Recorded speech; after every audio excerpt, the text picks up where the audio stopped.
Recording in progress.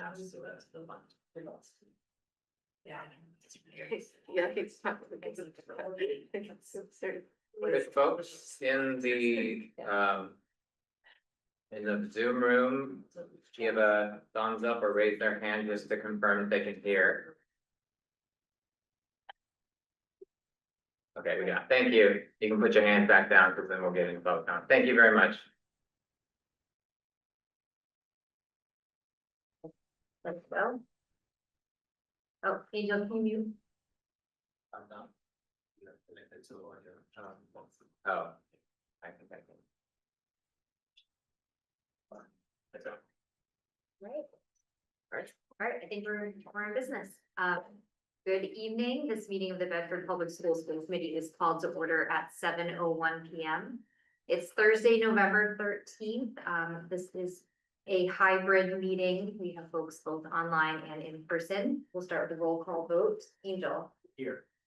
Sarah. Here. Sheila. Here. Brad. Here. I'm here. It's 5-0. We don't have Kim Howell joining us today, so it's just the 5 of us. Have a quorum.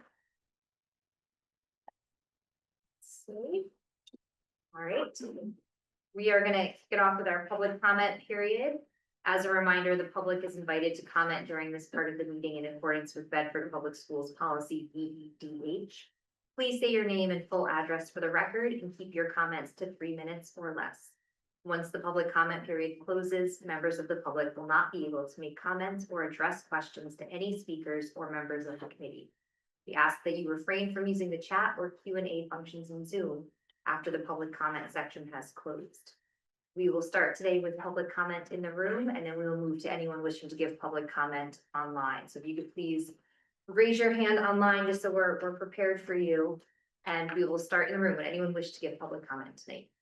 Come on up, if you. Okay. Well, there's no table, sorry. I think you can come here. Just look this way.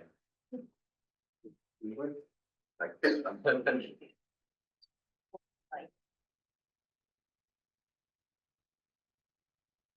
So I'm new to this, my apologies, I don't know what I'm supposed to do. You just have to say your name and. Can people hear him? Oh, yeah. On Zoom? Oh, yeah, my mic is coming up. Yeah. Oh, okay, all right, Okay. okay. Okay, if you could just say your name and address, then you have 3 minutes. Kilwanda's here, medical director, not a Bedford resident.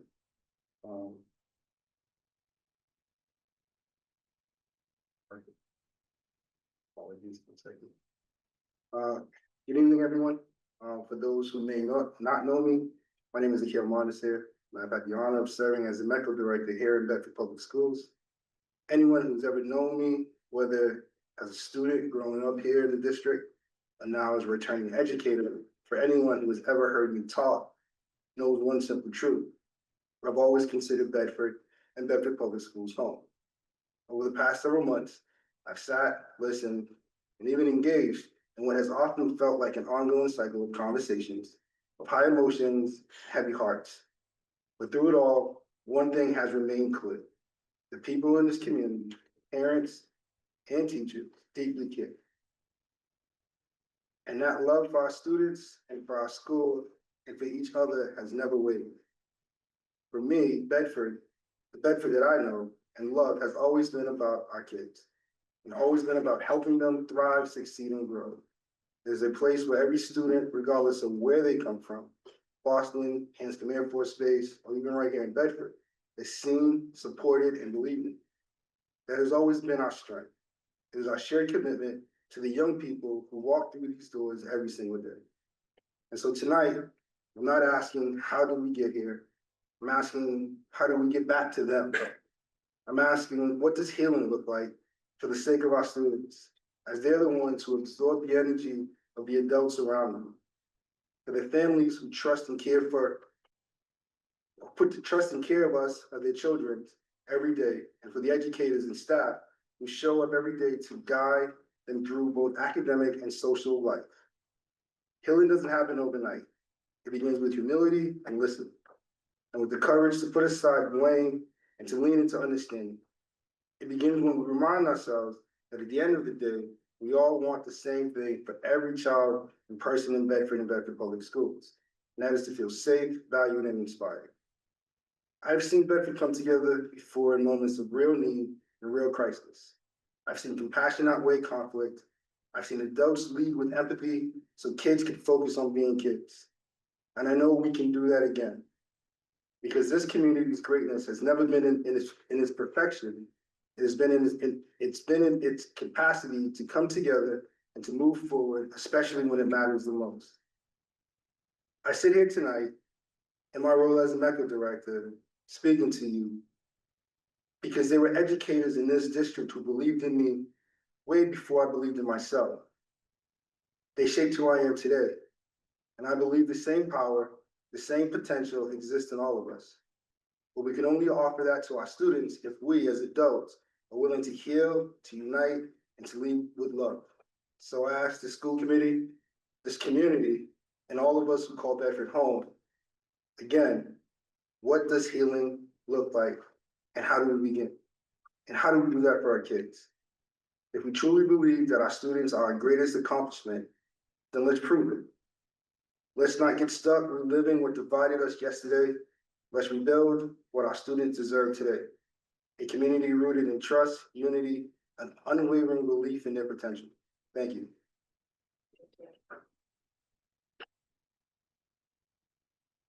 Is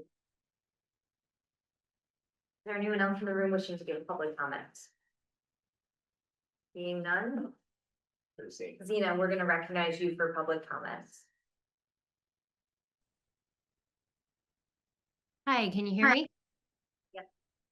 Hi, Zena Deldar, 6 Hayden Lane. I just wanted to take a moment to really thank the superintendent and the school committee for resolving what I consider to be a public safety problem at Lane with regard to the lack of the crossing guard in the afternoon. I'm really pleased to learn that that has been secured. And now there is a permanent crossing guard in the afternoon. My child is pleased as well as many parents in the neighborhood as well. So thank you so much. I came to this committee in September with rather a desperate plea to pay attention to that, and just grateful that it's now, middle of November and that issue is resolved. So I really appreciate it. Thank you. Thank you, Zena. Is there anyone else online wishing to give a public comment? If so, if you could please raise your virtual hand. Seeing none, last call. Anyone in the room wishing to give public comment? All right, seeing none, we're going to close the public comment period, and we're going to move on to our first agenda item, which is the consent agenda. Superintendent Schwan. Yes, before you have the minutes from your last meeting and also the standard list of grant acceptances from the various sources from the federal government and DESE, as well as for the third year in a row, anonymous donation from a Bedford family for the math department, which is outlined in your consent agenda. We are obviously very appreciative of our state and federal partners, but also local partners in supporting our students. All items on the consent agenda are considered to be routine and will be enacted by one motion. There will be no separate discussion of these items unless a member of the committee so requests, in which event the item will be considered in its normal sequence on the agenda. We'll go around and go anything. Two quick things. One, it's just needs to get adjusted because it says that I'm remote and Kim's remote, but doesn't say that Sheila's remote, so she's here in person, so it needs to get edited for that. And then I just had a quick question about the grants, and again, this doesn't have to be answered right this second. I think it'd be, at least for me, I learn more about the annual grants, like a comparison on what the amount we got versus perhaps what we got the year before. I think over time, I think the more we start to see that, it would help understand is grant money going down, or is it opportunities going up, or are we doing a better job of securing more money in certain places, but with nothing to compare it to. It's kind of hard to know, it's just a number, right? It doesn't really mean anything, than, hey, we got this money came in. But I'd love to just be able to have some context as to, what that number actually means, and comparison to previous years. So, We can certainly provide that during the budget discussion. You should know, most of these grants don't, there's with no discretion around them, so they're all entitlement formula driven. The two exceptions, that one of which I will highlight as part of item 2, is we secured for the third year in a row a competitive hate crime prevention grant. The word prevention should probably be there. And then also, through the leadership of Dr. Vines, we secured another SEL grant, to support the implementation of our mental health support. So those two are actually competitive. thank you. Sarah? I don't have any questions. No questions. Brad? No questions, we just need to modify the motion to include the amendment to the minutes. Yeah. Stay. Just stay as it is. Yep. Okay. May I hear a motion that, I have no questions. May I hear a motion that the school committee approve the consent agenda as amended, including the minutes of October 28th, 2025 meeting as amended, the fiscal year 26 grants as stated above, and the anonymous Bedford family donation of $2,024. So move. Second. Brad has moved, Angel has seconded, roll call vote, Angel, Yes. Sarah. Yes. Sheila. Yes. Brad. Yes. I'm a yes, 5-0 to 0, the motion has passed. Moving along, our second agenda item is the Anti-Hate, Anti-Bias Task Force Quarter 1 Progress Report, Superintendent Sean. So I am going to ask our two co-chairs to join me, Ann Karen and Todd Bressler, here at the table. We are pleased to share a quarter of progress report, and also, I think the additional time was helpful. Todd did remind me that we had provided already a progress report, so this is really an extra credit and progress report, but we have a lot to share. So as outlined in the memo, one of the things I want to highlight is that what's that? Sorry. Oh, in terms of, yeah, should we, do we want to angle this? Actually, let's angle this one. So they should see it. Yeah, that's fair. Yeah, so thank you. Right. Much better. Yeah, it's sort of like, who are we talking to? Yeah. So one of the first things I want to update you on is I did decide to expand the task force composition by a couple of members. This was a result of some feedback that I received from task force members, but particularly a conversation I had with co-chair Bressler about making sure that we center the lived experiences of Jewish individuals who we are focusing on in this first phase. And I think that it's the co-chairs feel like it has been very helpful to add those two additional voices. Ron Yanov and Ben Krosner, who have both been very active and supportive in the conversations, and particularly in the subcommittee work. So that was done, I can't remember, a couple months ago at this point. And since the last time we updated you, we have met several additional times, including in subcommittees. We had a pretty robust discussion on September 16th related to the definition of anti-Semitism, which, as you can imagine, is a robust and generative topic. I actually maybe asked Todd to speak a little bit about the fact that though we use the United Nations, International Protocol. Thank you. IRA definition as a launching point. We actually really wanted to focus on not necessarily landing on an official definition, but wanting to make sure how we would apply, how we would educate our educators and students about identifying it when we see it. So I don't know, Todd, if you want to give a little bit more texture to that. Absolutely. I think the important thing to remember and to take pressure off of people is that the reason why we use a definition of anti-Semitism is explicitly for two reasons and not for one other common criticism. The two reasons we do use it is because it's often misunderstood. And so unlike other more intrinsically understood forms of hatred, it helps to have a definition in place to orient people's attention. The second is that it is a guidepost for that purpose. The reason we don't, one of the things that it doesn't do is, this is a criticism, and I want to be really clear, there's no legal adoption of this definition. In other words, there's no legal application of the IRA definition. There's no mandate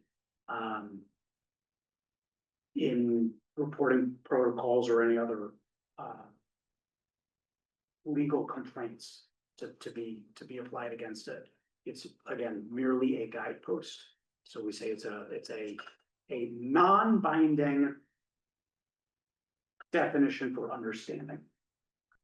And so from that discussion, we're moving into a practical application of identifying situations that have actually occurred in schools, particularly in Massachusetts schools, and even here in Bedford. And I just communicated about something that happened yesterday nearby to really bring it home in terms of the practical application. And that is a discussion that we are preparing for the next task force meeting, which is next Tuesday. But then after that discussion, we turned our attention to the work at hand in the two subcommittees. So we broke into the incident protocol subcommittee, and you have attached to your agenda the full draft working protocol that is being piloted now at JGMS. I have to say that was the sort of process of feedback and collaboration on that was actually quite I found it a very fulfilling process. We had 10 or 11 people, a couple of other members of the task force who weren't on that subcommittee also participated, but you've never seen a document with more comments. We also had in-person discussion online, and it is a much better product for all of that robust and diverse feedback. I do want to acknowledge the District of Acton Boxborough, who we took their incident response protocol as a base. But I would say that ours is actually quite different from it now, but we wouldn't have gotten where we are without building off of the good work that they've done in that district. So John Hartunian, principal at JGMS, did give an overview of this at the Professional Development Day on November 4th. We're going to talk a little bit more about that in a minute.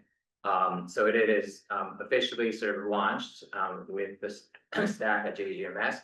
We've also already shared it with the other staff. We're going to focus again, as we talked about, on JGMS in terms of the intensity. But it is very likely that a version of this will be finalized for the whole district in the new year and likely incorporated into the district handbook that we are scheduled to deliver to the school committee towards the end of this school year.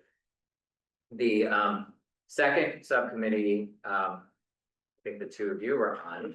So perhaps Anne or Todd, one of you could share about the process of vetting vendors and how we landed on our partner. Maybe you want to share. Yeah, so we kind of built off the work that Todd and Kelly Kornak from the Parents Diversity Council had started about a year ago, kind of vetting various professional development resources and possibly community partners that we were looking to partner with.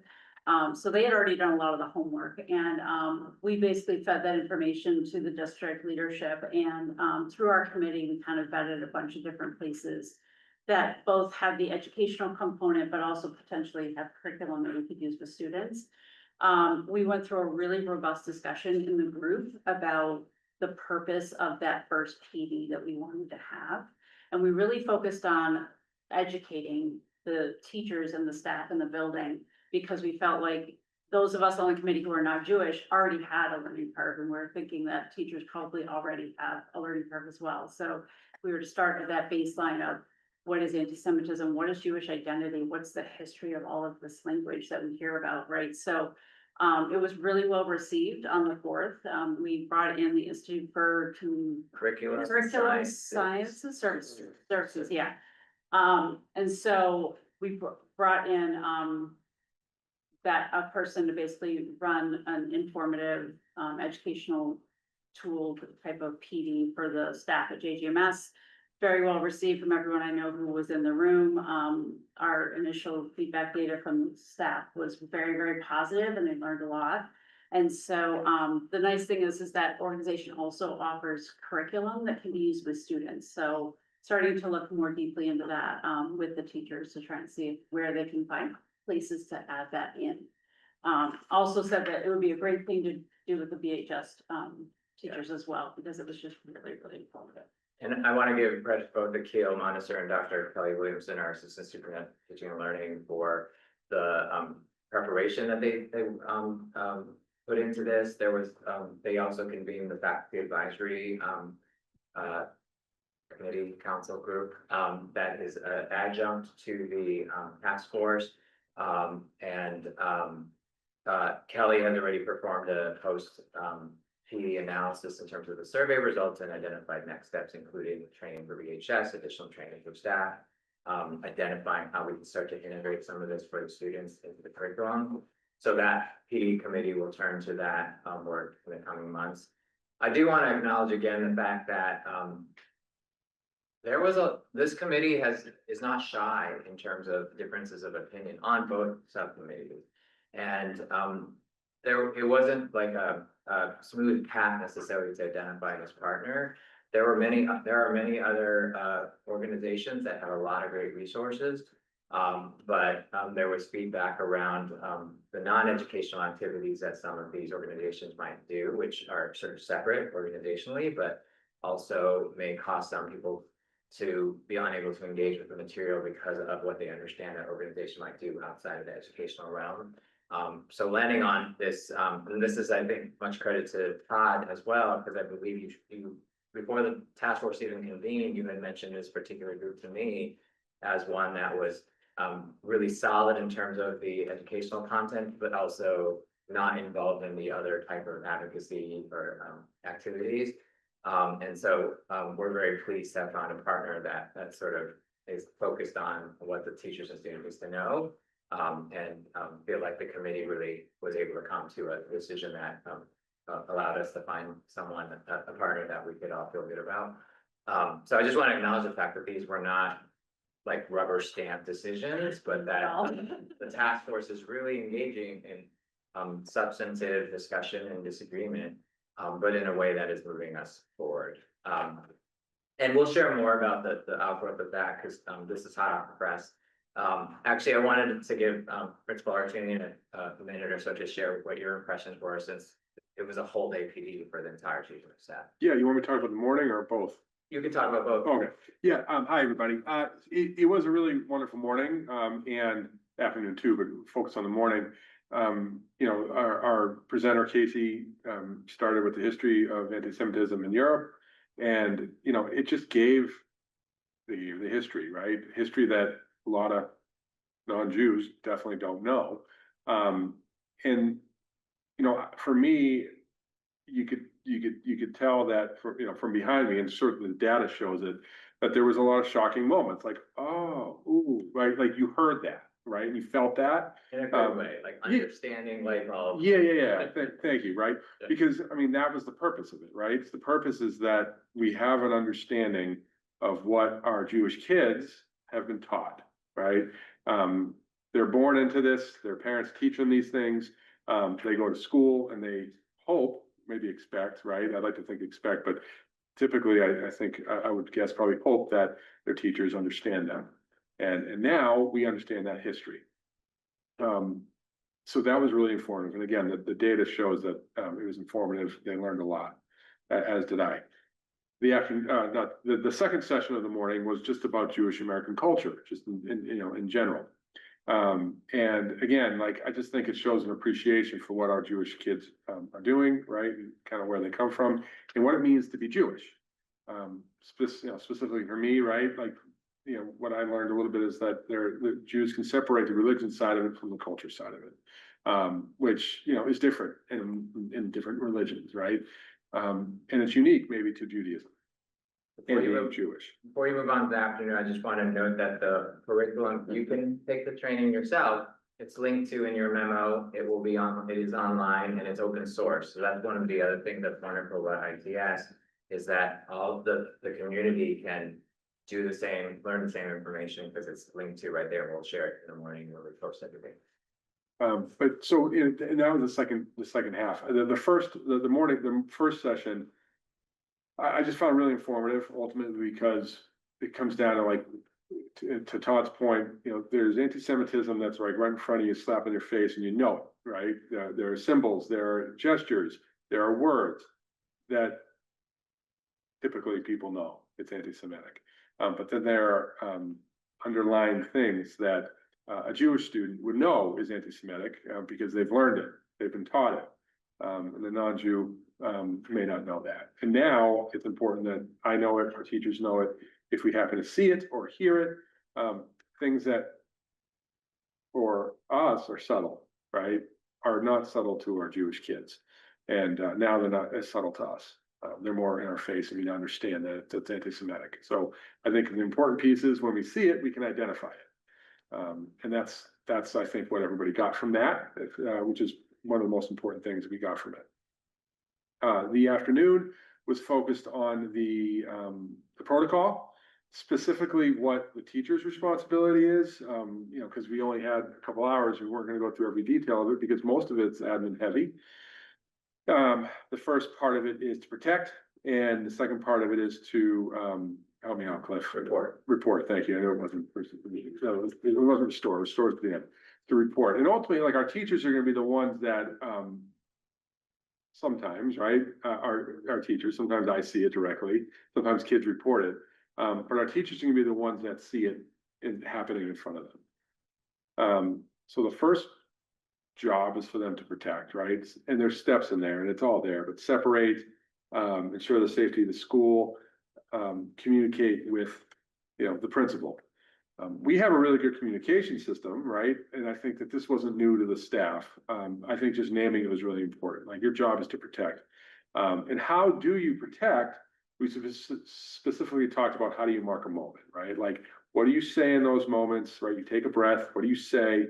Right? And then ultimately, like, what action do you take? Sometimes that action is separating the students and having a conversation right then and there. Sometimes that action is just saying, hey, I heard something, I'm not quite sure how I feel about it. And I'm gonna, you know, I'm gonna think about how we address it. Sometimes it's addressing 2 or 3 kids right then and there. Sending one to the office, maybe separating the classroom, but making sure everybody in that room knows that you addressed it. Sometimes you just don't make a decision. And there's a lot of, it's not just about anti-Semitism, right? It's about any act. A question a student may ask that could be really controversial. How do you respond in those situations? And it just comes down to having our system for marking a moment, right? And sometimes you may not have an answer, and it's okay to say to the kids, like, I'm not quite sure how I'm going to handle this one, right? But something doesn't feel right. And I'm gonna get back to you tomorrow. Certainly that wouldn't be something you do if you saw something anti-Semitic that was in your face, right? But I'm talking about, I don't want to get into nuances the teachers deal with, because there's a whole variety of things. And then, of course, after you mark the moment and you do the steps that you need to do to protect the child, it comes down to reporting. And as the primary source of the person that witnessed or observed an incident, you know, their responsibility is to communicate home, right? The aggressor, the target, and anybody else impacted needs to have some sort of communication. You know, hopefully in these situations, it's a few kids, right? So it's not a big cumbersome task. Sometimes if it's more, if it's a whole class, right, they'll engage me in that conversation about how do we make sure we communicate with everybody that needs to be communicated with. But there's really important that at the primary source, the person that saw this, to call and say, here's what I saw, here's how I reacted, and here's what to expect tomorrow, right? I reported it, you know, there'll be some follow-up tomorrow before. That at least gives parents information that they need to have and they need to be armed with when they get home, when their child gets home, because it's really important that they hear from the person that saw it, right? Because when the kids come home, sometimes the kids give it to 100% how it happened, and sometimes they give it to the parent from their perspective, which may have things left out purposely or naturally because they're children and they don't remember everything and they remember what's important to them. And when we don't get ahead of it, right, typically 2 kids will go home and give 2 different stories, right? And parents' wheel starts to spin, and we want them to have the full story as soon as possible, not the results, not what we're going to do or how it's going to get resolved, just the story, right? We will work on the resolving afterwards. And that's really the main job of the teacher. There might be some restoring with the teacher at the end of the process, but that's not something that our teachers are unaccustomed to if they need some restoring, and certainly they need to help facilitate restoring. So we really focused on the protect and then report portion and the teacher role. Just building on that in terms of the development of the protocol, some of the great feedback from the committee members was around the investigate step. And timelines. So we are committing and outlining timelines to give parents a better understanding of what will happen when. Also got some great feedback about confidentiality and being explicit about what we can and cannot share, so that parents understand why we can and cannot share. We are working on a one-page sort of parent-friendly version of this sort of a high-level infographic type thing as a communication vehicle. This protocol is in place and in action, and we will, but it is a working pilot draft. So as we continue to get more experience with it, particularly at DGMS, we will continue to refine it.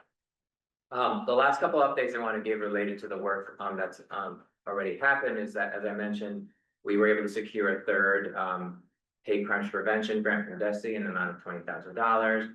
That is supporting the faculty advisory group that I mentioned and some of the professional development training without impacting the operating budget. So we're very happy about that. Both of you could probably share about the grant that the Parent Diversity Council just received. Yeah, actually, do you want to speak to that at all, or?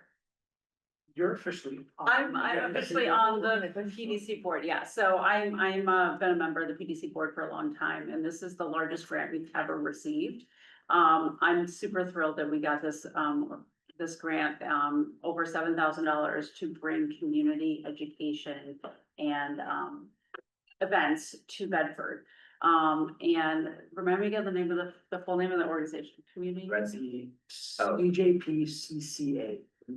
Combined Jewish Philanthropy Center for Combating Anti-Semitism. Like I have that written down. So it's the first time that we've applied for a grant that's specifically for things we've already kind of thought through, like fully for an entire school year. So this money will be used for this school year only. So by June of 2026. We'll be having various events around community education around anti-Semitism, building community with Jewish community members, learning more about the history of Jewish people in this country, and their partnership with the African American community back in the 60s. So we have a lot of upcoming things. Probably the first thing will be the Martin Luther King breakfast is coming back. We're going to be honoring Mike Rosenberg as a primary driver for that. This was something he founded years ago, and through his work through Bedford Embrace Diversity, it was an ongoing tradition for a long time. Took a pause last year, but we're now taking it on, and this was one of the driving forces behind doing this grant because we want to continue this work.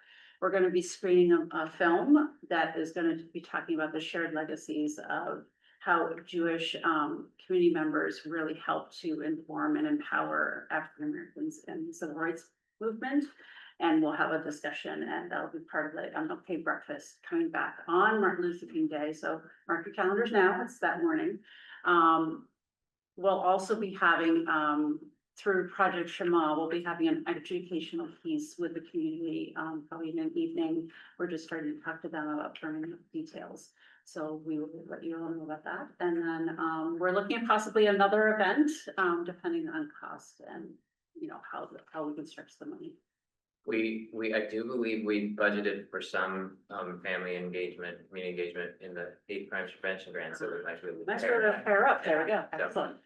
Last, we just want to give you a preview of upcoming work for the task force. So both of the subcommittees will continue to work on their respective projects of expanding the PD in terms of talking about curriculum for students and incident response protocol. Task force will begin to look at the data and start talking about what we would make publicly available in the form of a dashboard. So that's coming up. We have finally nailed down a date and a partner for the listening session that we talked about. So Ann and I had a wonderful meeting with the leadership at Temple Isaiah, which is located in Lexington, but is the largest temple that serves Bedford families. So this actually will take the place of the previously scheduled task force meeting on December 2nd. It will be hosted at Temple Isaiah. We will begin sharing information with the other temples in the area to invite anyone, but particularly Bedford Jewish families, to come out and to have the task force hear and listen to their lived experience and what they want to share. So that is coming in December. And I do expect that the work of the task force may expand in the new year. And to begin looking at other forms of hate and bias based on our data. It is likely that our next attention will turn to racism, given again the data that we see. But it's a both and, not an either or, so it's an expansion of the work. A lot of the work that we've laid the groundwork for is cross applicable, but there are education pieces around the unique way racism presents in Bedford or in the community and education around that. And again, we will want to center the lived experiences of students and families as we enter that phase of work. So that's the update for the work of the task force so far. Thank you, Ann and Todd. We will go around starting with you, Angel. I have just a quick comment, and I think you need to unmute Zena from Oh. the analyst. Oh.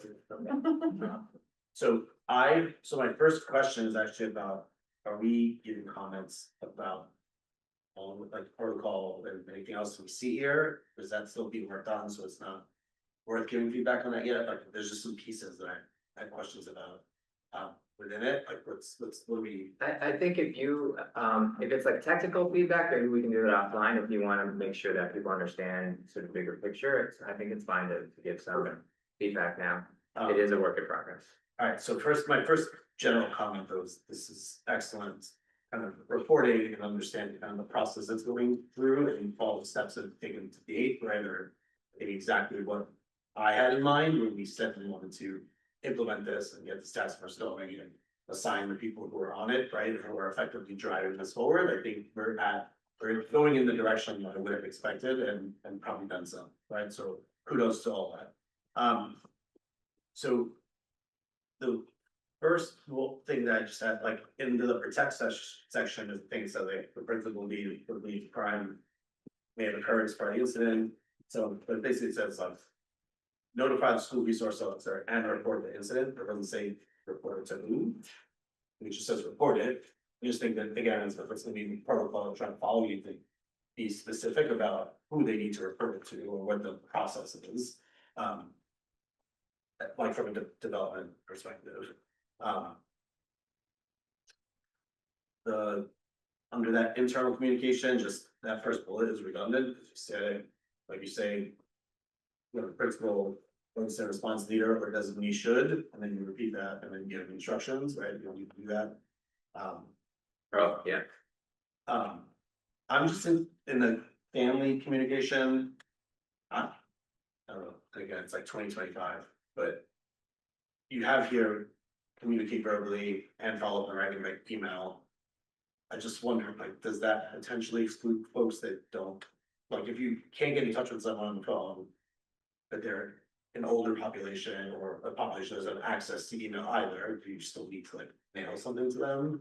Well, this was actually a point of discussion, which is, this is around the immediate response, so preferably get them in touch with phone, but a letter won't address that issue. Later on, in terms of the actual investigation and the formal step, Right, just that could be a letter, but I actually don't know if we have any situation for email.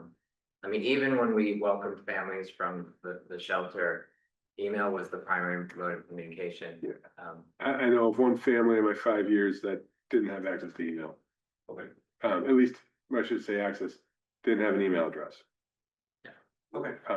And I So- typically, we definitely know that because in our database, there is no email on file. On file. Yeah, and they originally said by letter or email, but then I talked with the administrators on the task force, like, there's no world where we would use snail mail letter in this step, yeah. Okay. So my last question actually revolves around your, like, what cannot be shared information.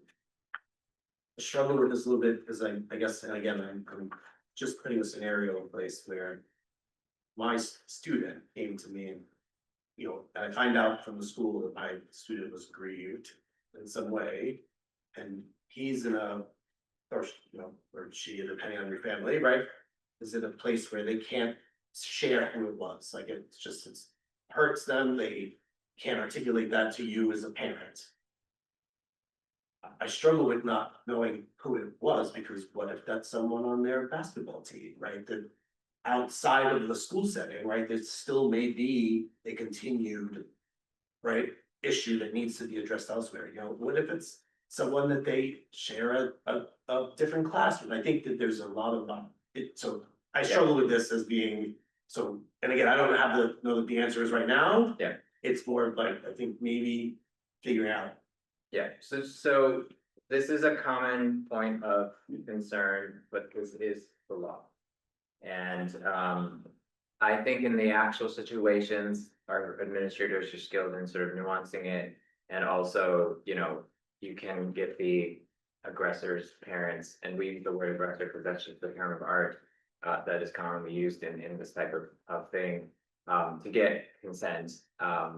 I see we have written consent here, maybe we don't always do written consent, but I think in the reality, there is a little bit more that can be nuanced, but in terms of, and we can look at this section, but this is unfortunately the limits of the law, and Like, is this a state law, is it a federal law? the footnote is there, it's both FERPA as well as student records law, because as a student disciplinary record is considered private. So, this is an area that I'm sure we will continue to work on, because this is, what you have shared is something I've heard repeatedly. I don't know, John, if you want to add something to that. Yeah, I've made these phone calls before, and it'd be a lot easier just to say, you know, Jimmy did this and Johnny did that, and this is how it impacted your child, and we just can't do that. However, when your son gets home, or your child gets home, they're gonna tell you the names. And I try to help the parent understand that, like right now on this phone call, when I send you an email, I can't use names.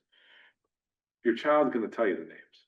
So when you get home, you're gonna have. Making the assumption that every child is gonna, the first thing they're gonna go home, they're gonna say that. My point being that there could Right. be, right, and I'm not Yeah. saying specifically to me, there could be an occasion where a kid feels so harmed, Right. right, and doesn't want to share that, right, or doesn't want to relive that, or doesn't want, or Oh, with- communicating it Oh, to you as a parent, right? Oh, okay. But you as a parent now want to make sure that they are safe in other places, right? So I don't disagree that in most cases, the kid's gonna be like, you know, Sam called me this Right, and whatever, right? Okay. Sure, Yeah, but there's gonna be a kid who's, you know, so potentially traumatized, right, by this thing where they don't even wanna talk about it. so Angel, I don't know if you see the next section, exceptions to the privacy rules, so there is a safety component. Where if a situation is at that level, that you can potentially, so you may want to review that part where, in order to keep the child safe, right, we may need to inform appropriate parties so that if you're in the, you know, in another setting. So, but this is, I'm gonna take a note that we want to look at this part again, and maybe be more, and work with, council on trying to be as forthcoming and supportive of particularly targets, families as possible, while still not putting the district at the over risk. Understood. Right, Okay. okay. And. Oh, and then my last part about this is, I think I've shared this with you, but there's nowhere in here where at some point, like anything has to be reported to the school committee. Right, ever. So I think that at some point, we're gonna wanna figure out where that fits into this, and again, I don't know exactly at what level, like, that's part of the discussion that needs to happen. But I still do think there is. Yeah. Something needs to get communicated at some point. And I think that again goes to the privacy sort of like, is that like, in what format and Right. how and what levels, because I'm sure you don't want to hear about everything that happens on a day-to-day basis. So I think that's another discussion in terms of a level of incidents that I think is covered, but not explicitly the school committee, I think would be a stakeholder in this bigger section on updating the stakeholders appropriately. If there's a school-wide incident type of thing, but that's something we can continue to talk about. Okay. Thank you. Alright, that's all I got, thanks. Thanks, Sarah. Sure. Thank you very much. This is an enormous lift, a lot of work has gone into it, and I agree with Angel that it is like. Yeah, above and beyond where I expected this to be. I'm glad that there was a template for this, because this is huge. That I mean, that we've made it our own, but somebody else, yeah, had a good, good template.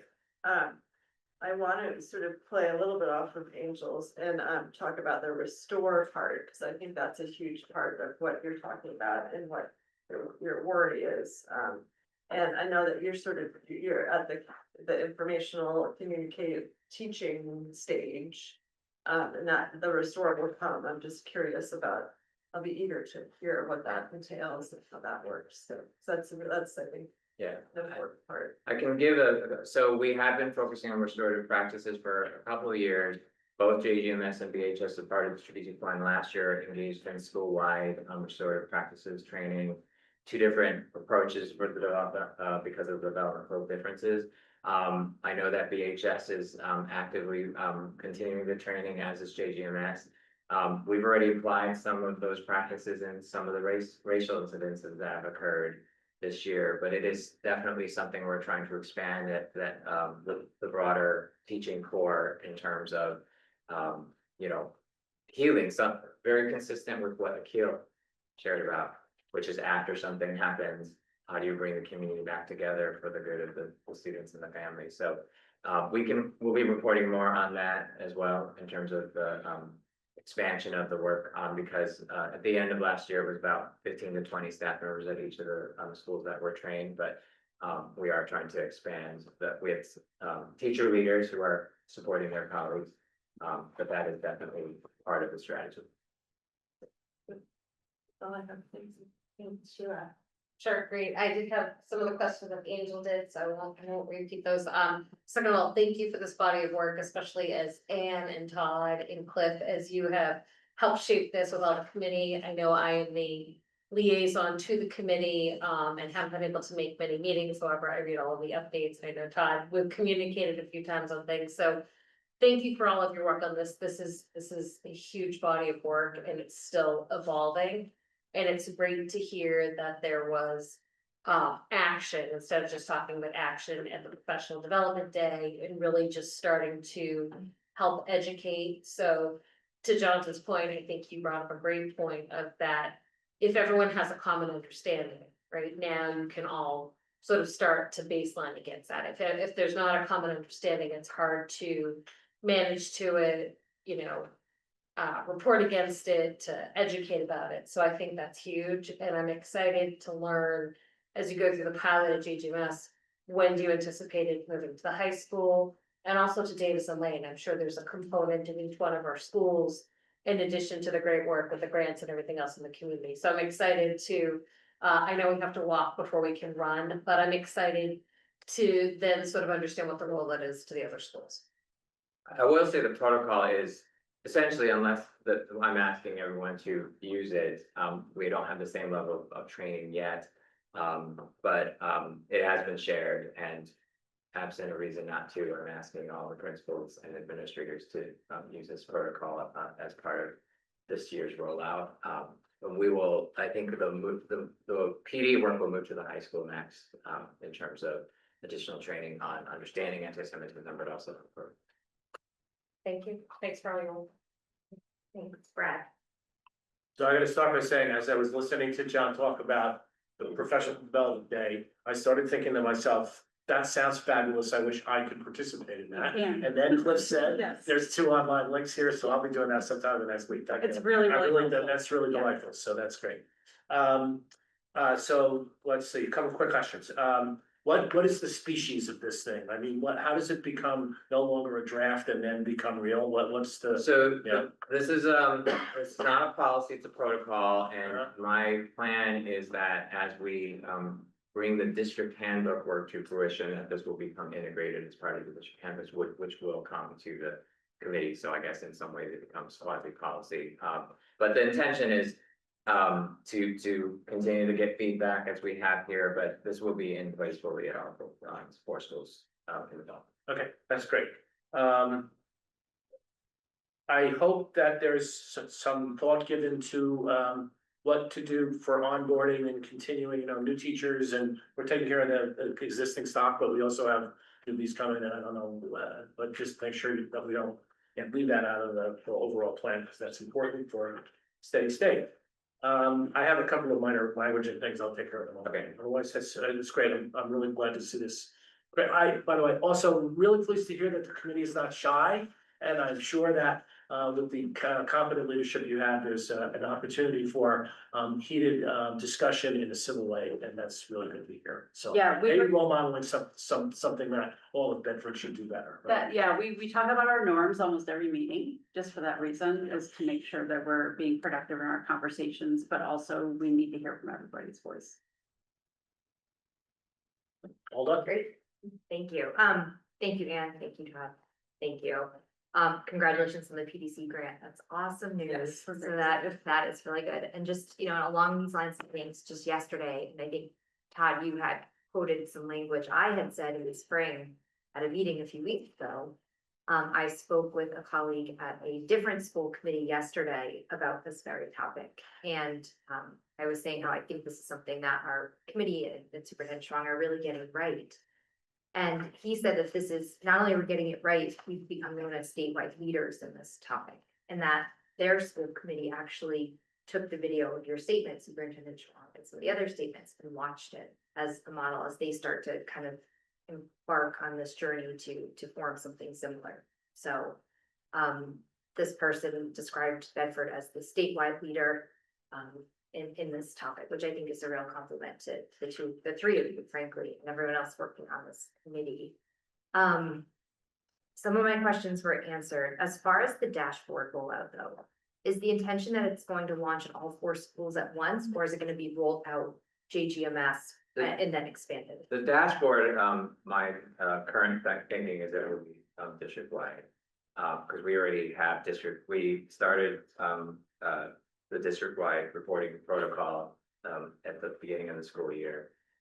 So the task force will have a discussion. I'm sure it will be robust in terms of what grade size, how frequent, what's too much, what's too little, privacy concerns, that kind of thing.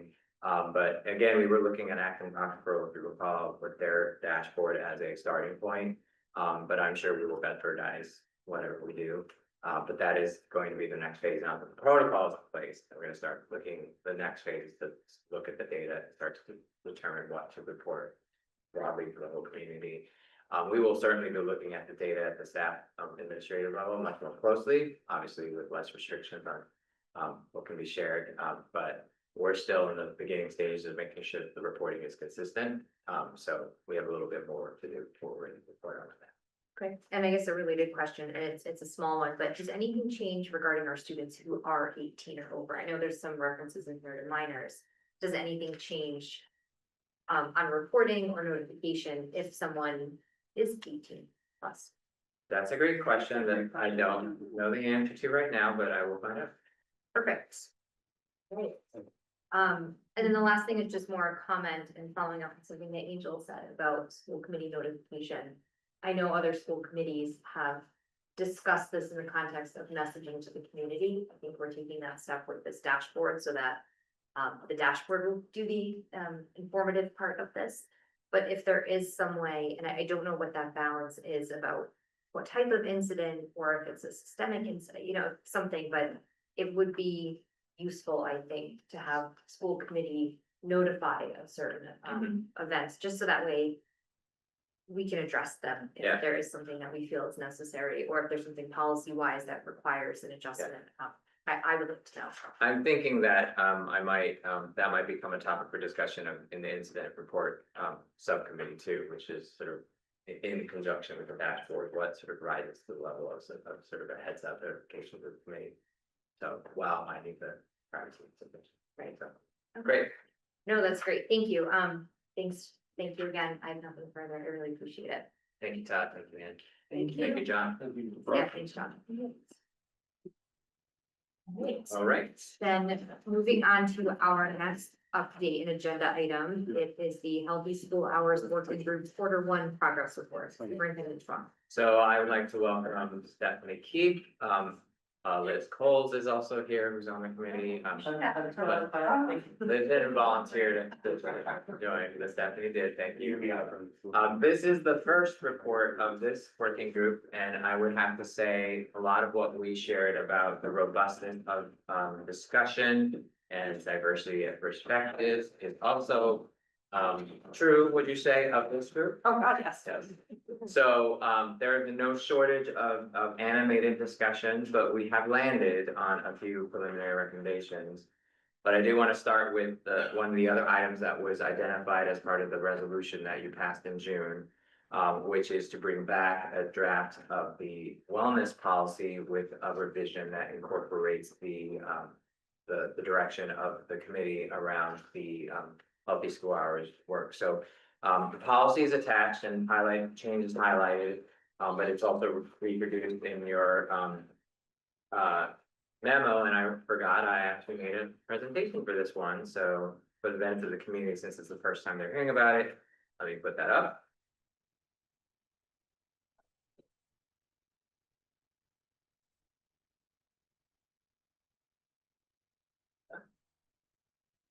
And it also made a pretty picture, so. No, this is something I used last time, come on. Yeah, there you go. So this is our Q1 progress report. And as I just mentioned, reminder, this is aligned with strategic initiative 2.1. And our commitment during the year 2 action plan was to convene a healthy school hours working group to bring back an implementation plan to the school committee for consideration in alignment with the healthy school hours resolution from June, which is what we are doing now. So here are the revisions of the proposed clause that we're adding to the revised wellness policy, which simply states the commitment to adequate sleep for all students and best efforts to set a school schedule that is starting no earlier than 8:30 for the high school and no earlier than 8 for the middle school, with the final schedule subject to the approval of the committee. So it's a first read. The rest of the policy remains unchanged with the exception of a typo or two. And I struck a provision that is outdated with respect to a wellness council that met when this policy was originally drafted back in 2012, but is no longer relevant. But the substantive change is right here. I don't know if you want to pause for discussion of this change before we get into the recommendations, or should we? Yeah, I think that makes sense. Let's go around on this change on the revised wellness policy first, read. Angel. I don't have any questions, and kind of what I expected it to sound like as a kind of amendment to the policy, so I don't have any questions. Sarah. I don't have any questions about. I'll bring it off offline. I have questions about the other stuff because I've read this, I haven't read this fully for a long time, yeah, but I'll do that off, but about this, no questions.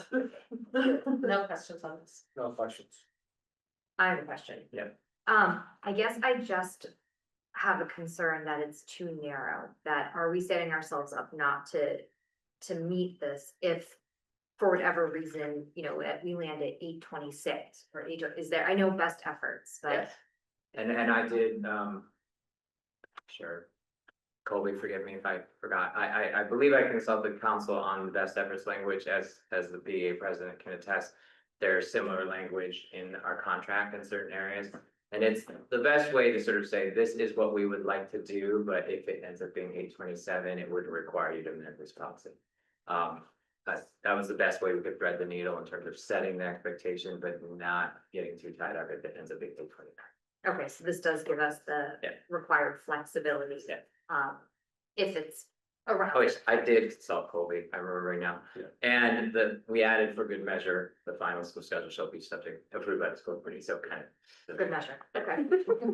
Thanks, I have no other questions. Let's move on. Okay, great. So, after many robust conversations, we did land on a couple of, several assumptions. Wait, for a question real quick, just so we've agreed that this is good in the policy, so yeah, is it, so on the 25th, we're gonna vote it. So, my intention would be to bring it back at probably the next meeting. I don't know if there's any reason to wait. Well, that's our isn't that our finance focused meeting? It might, when we not bring it back on the 26th. Yeah, so we'll probably bring it back in budget, but December. It's, yeah, the next meeting is a finance focused meeting with a pretty big agenda.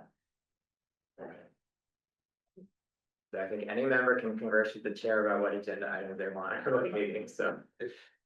Literally will take 2 minutes, so I Okay, it could be part of the consent agenda, honestly, given that there were no questions. So I'll discuss that with Kelly Ginley as we prepare for that meeting. So we did land on several assumptions for, I guess I'm bearing the lead here, that we landed on 2 options.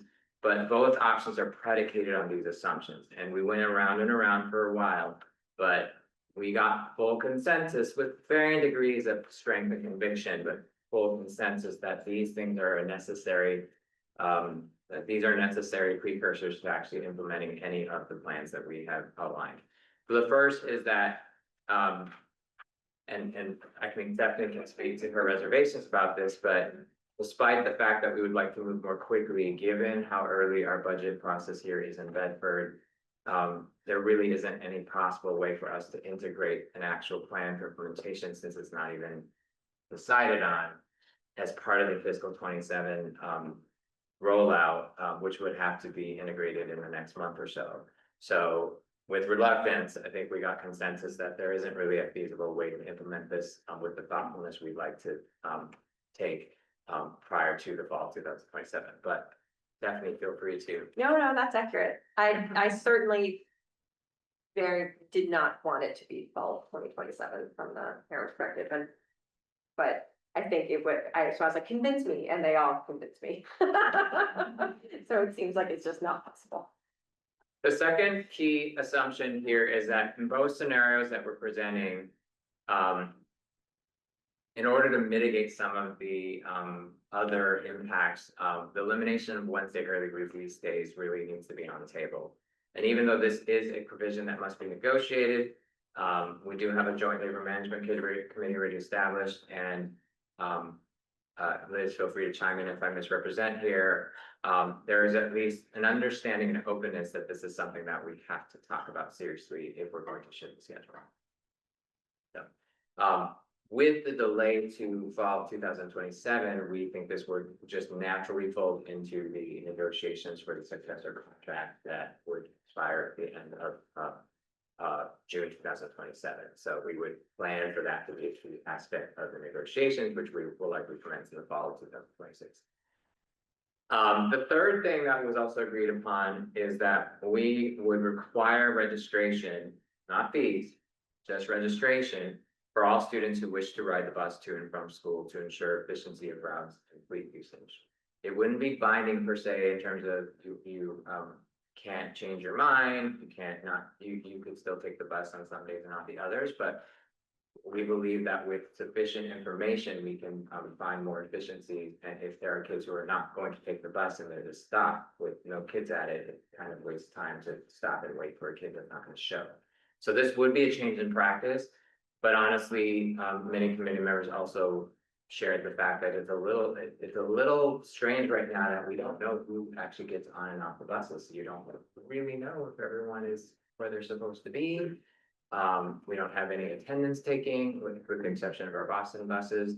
We don't think it's a bad shift anyway, just to make sure we know who is expected to take the bus. It will support specifics, especially at Davis, the dismissal process, because they need to know where every kid is probably being picked up or dropped off or taking the bus or not. So we think this will allow us to gain some more efficiency as we look at the routes. And the last thing that we discussed and sort of landed on, and this was something in the spring when we first brought up the possibilities, there was an option, if you recall, where Lane and Davis were on either side of the BHS JGMS run. Right now we have a 3-tier run, which we'll go into a bit, but could we split the elementary schools? But for Bedford families, really creating a hardship, and for Boston families, almost impossible in terms of having this stagger be too wide in terms of pickup, because Boston families are expected to have someone there to receive both their Davis and Lane students, unlike in town, the Lane students can be sort of released. And the sense of the committee was that, the working group, that this is, keep splitting them too far apart would just cause too many problems from a logistical standpoint for too many families. The last thing we discussed but haven't landed on yet, because there are a lot of logistical questions, differences of opinion, strong differences of opinion about whether or not this is possible and whether this actually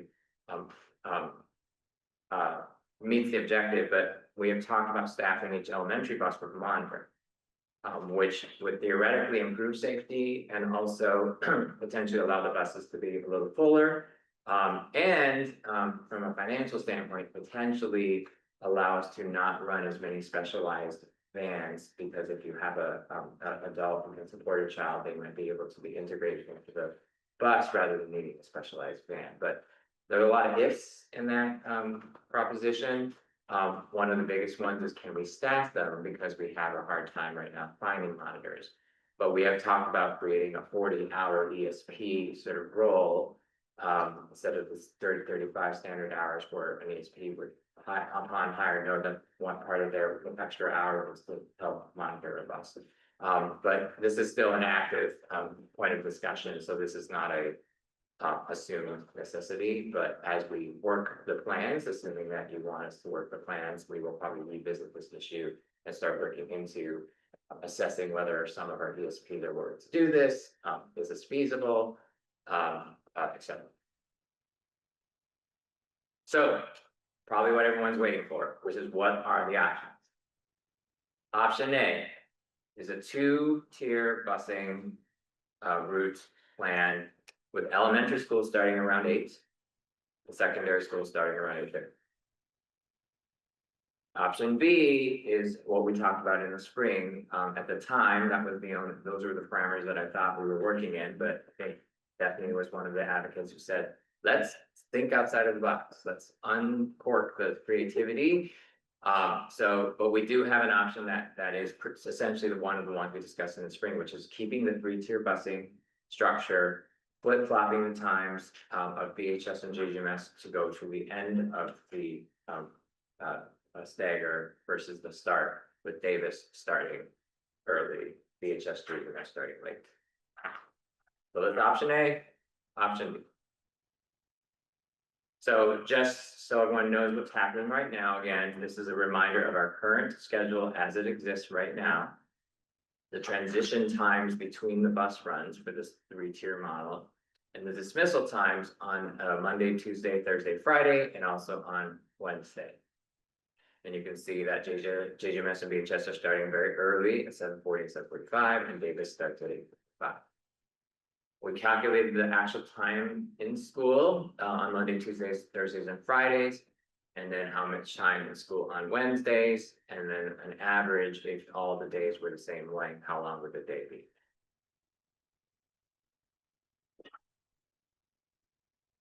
Option 2 would look like this.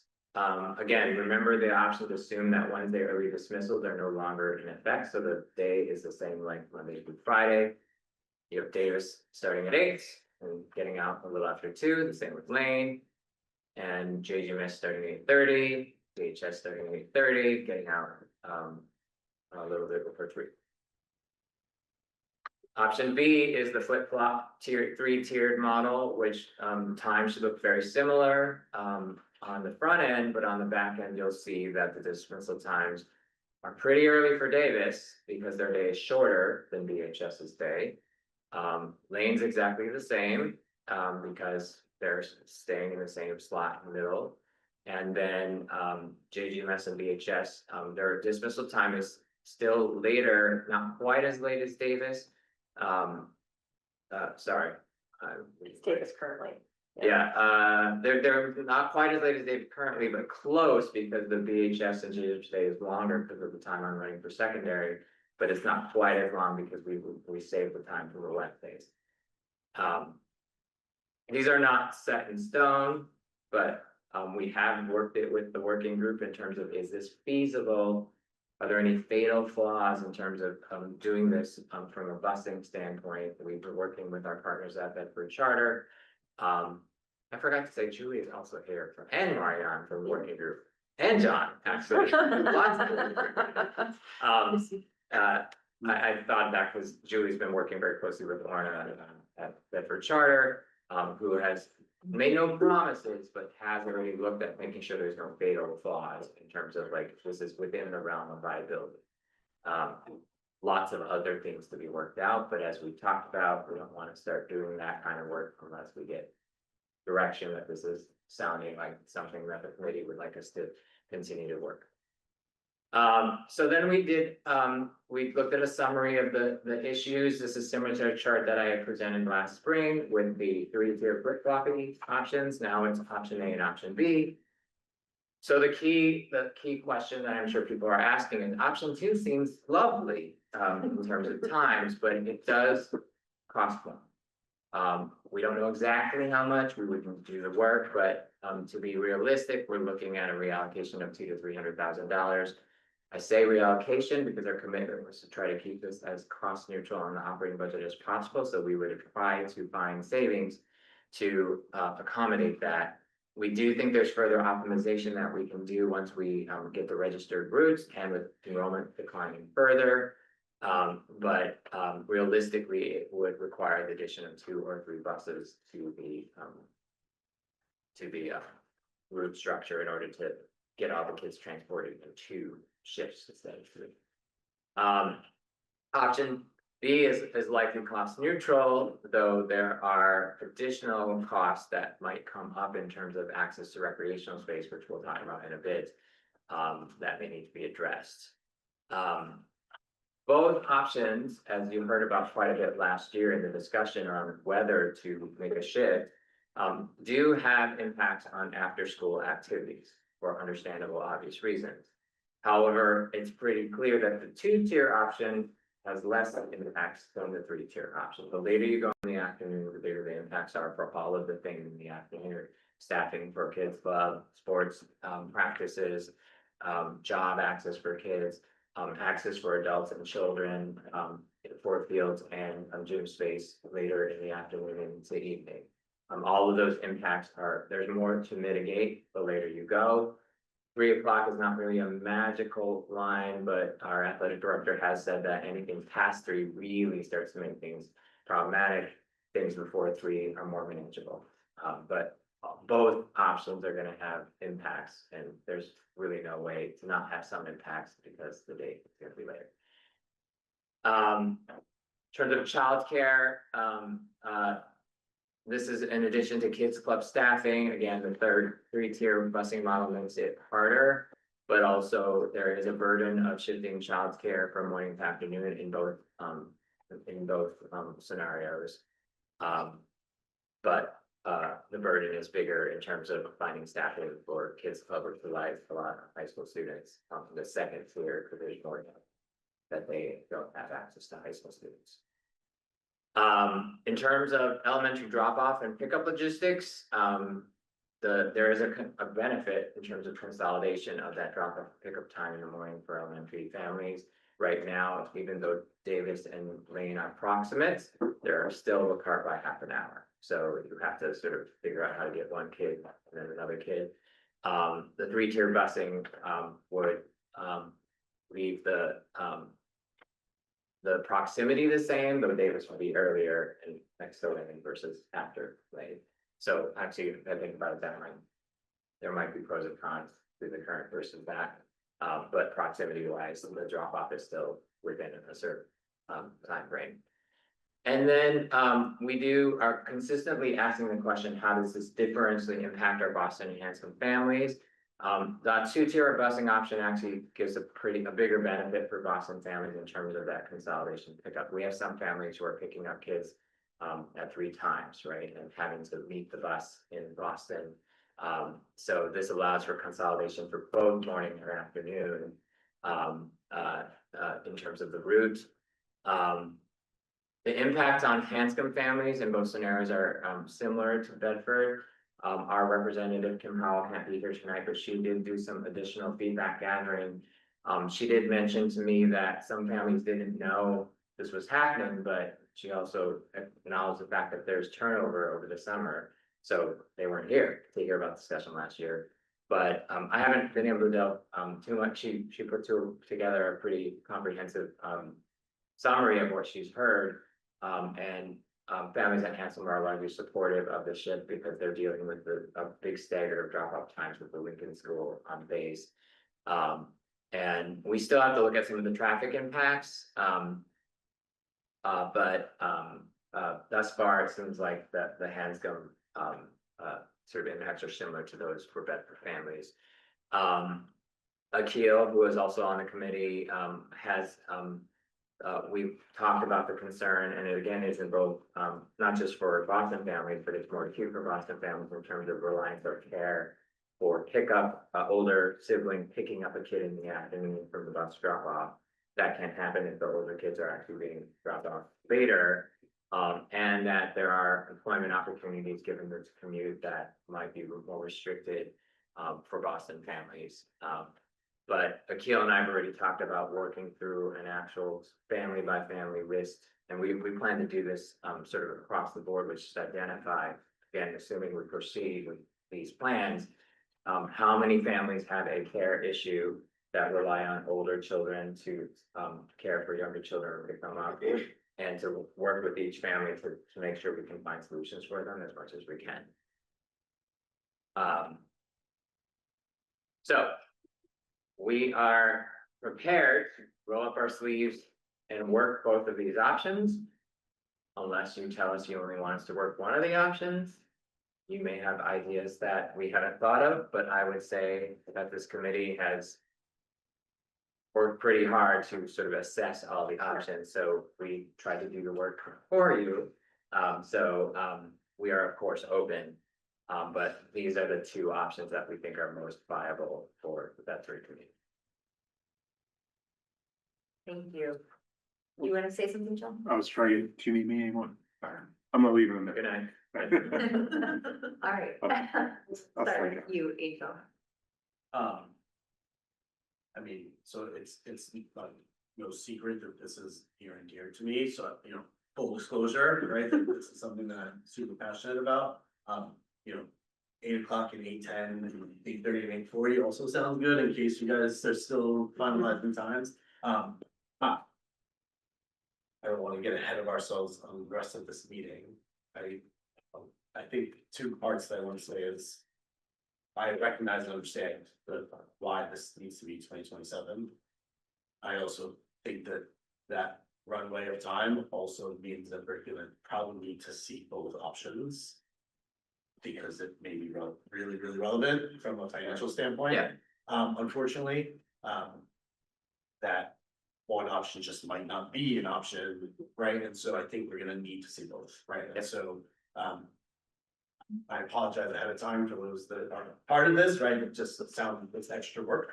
Rather than potentially focusing on just one and making the one work.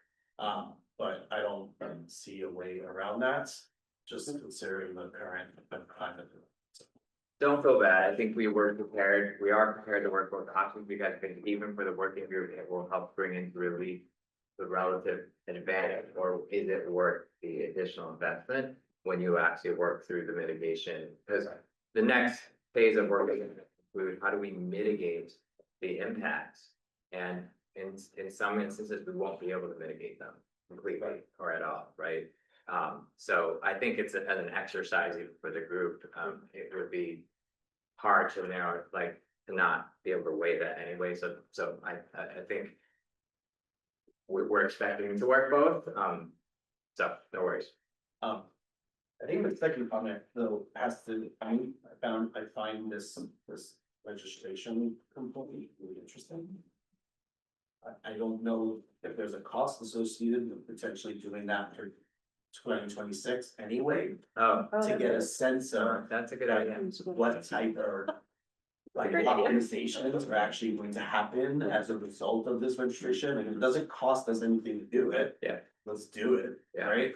There's no fees associated, right? It's just, I think Fill out. making that very clear to families, to fill out this form, and this is why, right? We're just trying to get, like, for instance, I have a family where my kids do not take the bus to school, like they just, Yeah. so that bus stops on our corner every day for whatever, 20 seconds, just in case, but Does anyone else get on? So, no, I got it. Yes, but that's exactly the kind of thing which is we can cut that 30 seconds off the road. So I really, if in fact becomes a cost neutral, like we just are gathering information that will help optimize. Yeah. The routes That's a good idea. for next year, let's do it, right? Yeah, Because yeah. I don't think there's a harm in it. Yeah. And it also might, if that's something's going to happen, it's already an assumption that's gonna have to happen, then we get a head start, right? And that way, you'll just have that much more information and data to help. inform, Yeah. What you want to do. Other than that, I mean, again, similarly, like, thank you to everyone who's participated in this and like knowing that it's kind of near and dear to me. You know, I think mitigating some of these things is gonna be the biggest challenge, frustration, and, you know, let down in some instances, right? So I appreciate that you guys recognize that that's a component to this that is gonna continue to evolve. But otherwise, you know, thank you for this work, and I'm pleased to kind of, again, similarly, right? But pleased to see the progress that we made. You know, I think 2026 was very, very ambitious. And it would have been nice, but I very much understand the giving some space to making sure that the plan that gets put in place is the right one, right? So that's not balance. Great, thanks, Angel. Sarah? I thank you very much. I think that we can nitpick all these logistics. I'm sure that's what you've been doing and I'm thank you for that, because there's a lot. I want to talk more about the registration too. I think that's a great idea. I have two, like, I think everybody has a different story, and it would be awesome to collect all these stories. Like, my kids didn't take the bus to Lane either. And so that was a wasted stop. Right now, there are 2 buses that come. I have 2 children that take a bus. To the JGMS and BHS, there's 1 route. There are 2 stops, one to the left out of my driveway and one to the right. And my children split because of friends on different buses. So my 10th grader goes to the right because that's where her friends are, and my 8th grader goes to the left because that's where her friends are. So that's it's probably not the most efficient way. That sounds so. But we all have these stories that could make it, yeah, much more efficient. That would be awesome to collect that. I don't know why I found that. And what, well, I could go off, but last year when I was senior who was driving, my 8th grader still took the bus because she didn't want to deal with the politics of her siblings and hockey bags and all that stuff. So she just was like, I'm not gonna get out of this mess. So yeah, everybody has a story. So yeah, I agree that we have to, like, the option A here would be awesome, but if it costs money, that would be Less awesome. be less awesome. But if we can save money, because we find all these stories and figure out a much more efficient bus route, maybe we could, but thank you. This is a great update. Thanks, Sheila. Sure, thank you. Thank you for all of this work. On initial look, I have some real concerns with option B. A lot of concerns for anyone that has a high school kid. I was just flipping through BPS on the athletic schedule and looking from now until spring. It has a lot of effects, and a lot of these changes are meant for these older kids, right? We're trying to preserve their sleep time. Ending at 3:11 and then getting stuck in traffic to get to a sports event or an after school activity. They're not gonna get home till 8:30, like 7:30, 8:30. They're not going to bed at 10 o'clock. Like, so if the intent is to give them longer sleep time, they're then eating dinner later, they're doing homework later, they're going to bed past midnight. So it's not like, I have all sorts of issues with option B. I understand additional funding is for option A. So that's where I think the committee and the district need to say, if this is what we want to do. I don't believe it is the total burden of the district to absorb that. I'm not in favor of cutting teachers for that or other resources. I think we need to strongly look at fees again across the different things that we have. We're one of, as we went through teacher negotiations and we're looking at everything else, we're one of the only districts that don't charge fees for anything. So I think that has to be a real consideration. right? We cannot ask everything of the school budget or have our kids get out, our high school kids get out at 3:11. We have a huge participation rate at high school for athletics, for performing arts, for other activities, after school jobs, you know, all of that. So I have like a real concern about option B. I like option A, I think that's better, that's closer to 251. I know Keith Mangan has also said that, and I think, you know, based on the composition of the committee, right? Curious how many people have those high school kids or are in the high school versus they're coming up the ranks, because once you're, even JGMS has those after school activities, there's sports at JGMS for grade 7 and 8 and also performing arts. So I think at least option A gets you closer to it and it doesn't significantly impact all those after school activities, which are equally important from a curricular perspective, but also a social perspective, from a mental health perspective. So if we're committed to this, and I think we are, and option A is the better, then we have to figure out how to fund that. And funding that is not asking FinCom for a 5% or something like that. We need to be creative, and funding it is also not having teachers. So that's my thought. Thank you, Brad. Thank you for all this hard work and coming back with some options that are tangible at this board, at least pretty tangible, so that's really helpful to us. Let me first start with the Wednesday. Actually, I think that's a big deal, giving up the Wednesday early release, and I want to make sure the committee will tell us what we think the impact of that will be on how teachers can do what they do now during that Wednesday afternoon time and so on. I'm not saying it's a deal breaker, but it certainly is a big change. If I probably did the math wrong here, because I'm sure you did this already, but it looks to me like these changes amount to about 1 more hour of instruction per week than they would have before. And I would have thought you were trying to come up with a kind of instruction time neutral response, so. It's supposed to be Let's- instruction time neutral, so maybe Okay, we can. we should check that offline, because That I- might be the Wednesday thing. Yeah, it has to do with Wednesday, obviously, but yeah. It's possible. Entirely. So I agree with both what Angel said and with what Sheila said, which is that I think we have to look at both of these options. I think that we are in a situation where $200,000 or $300,000 is not a trivial amount of money because we are in such a belt tightening situation. Having said that, you know what I really want to say is find a way to do option A without costing us any more money, because that's what we want. And of course, that doesn't sound like it's possible, but I do actually have a question, which is why does it cost more to do option A? We need more buses. We need more buses, but we don't need more bus routes, right? We need more we- physical vehicles. But so right now, we transport all the Davis kids with, JGMS and VHS are transported on 15 buses. Then they go to Lane on 13 routes to our peeled off to do other things, and then they go back to Davis on 13 routes. With 2 tiers, we have to transport all of the Davis and Lane kids at the same time. And what we calculated preliminary, we likely need 18 buses, 9 and 9. And given the declining enrollment, we can actually fit the kids on 9 buses instead of 13 buses.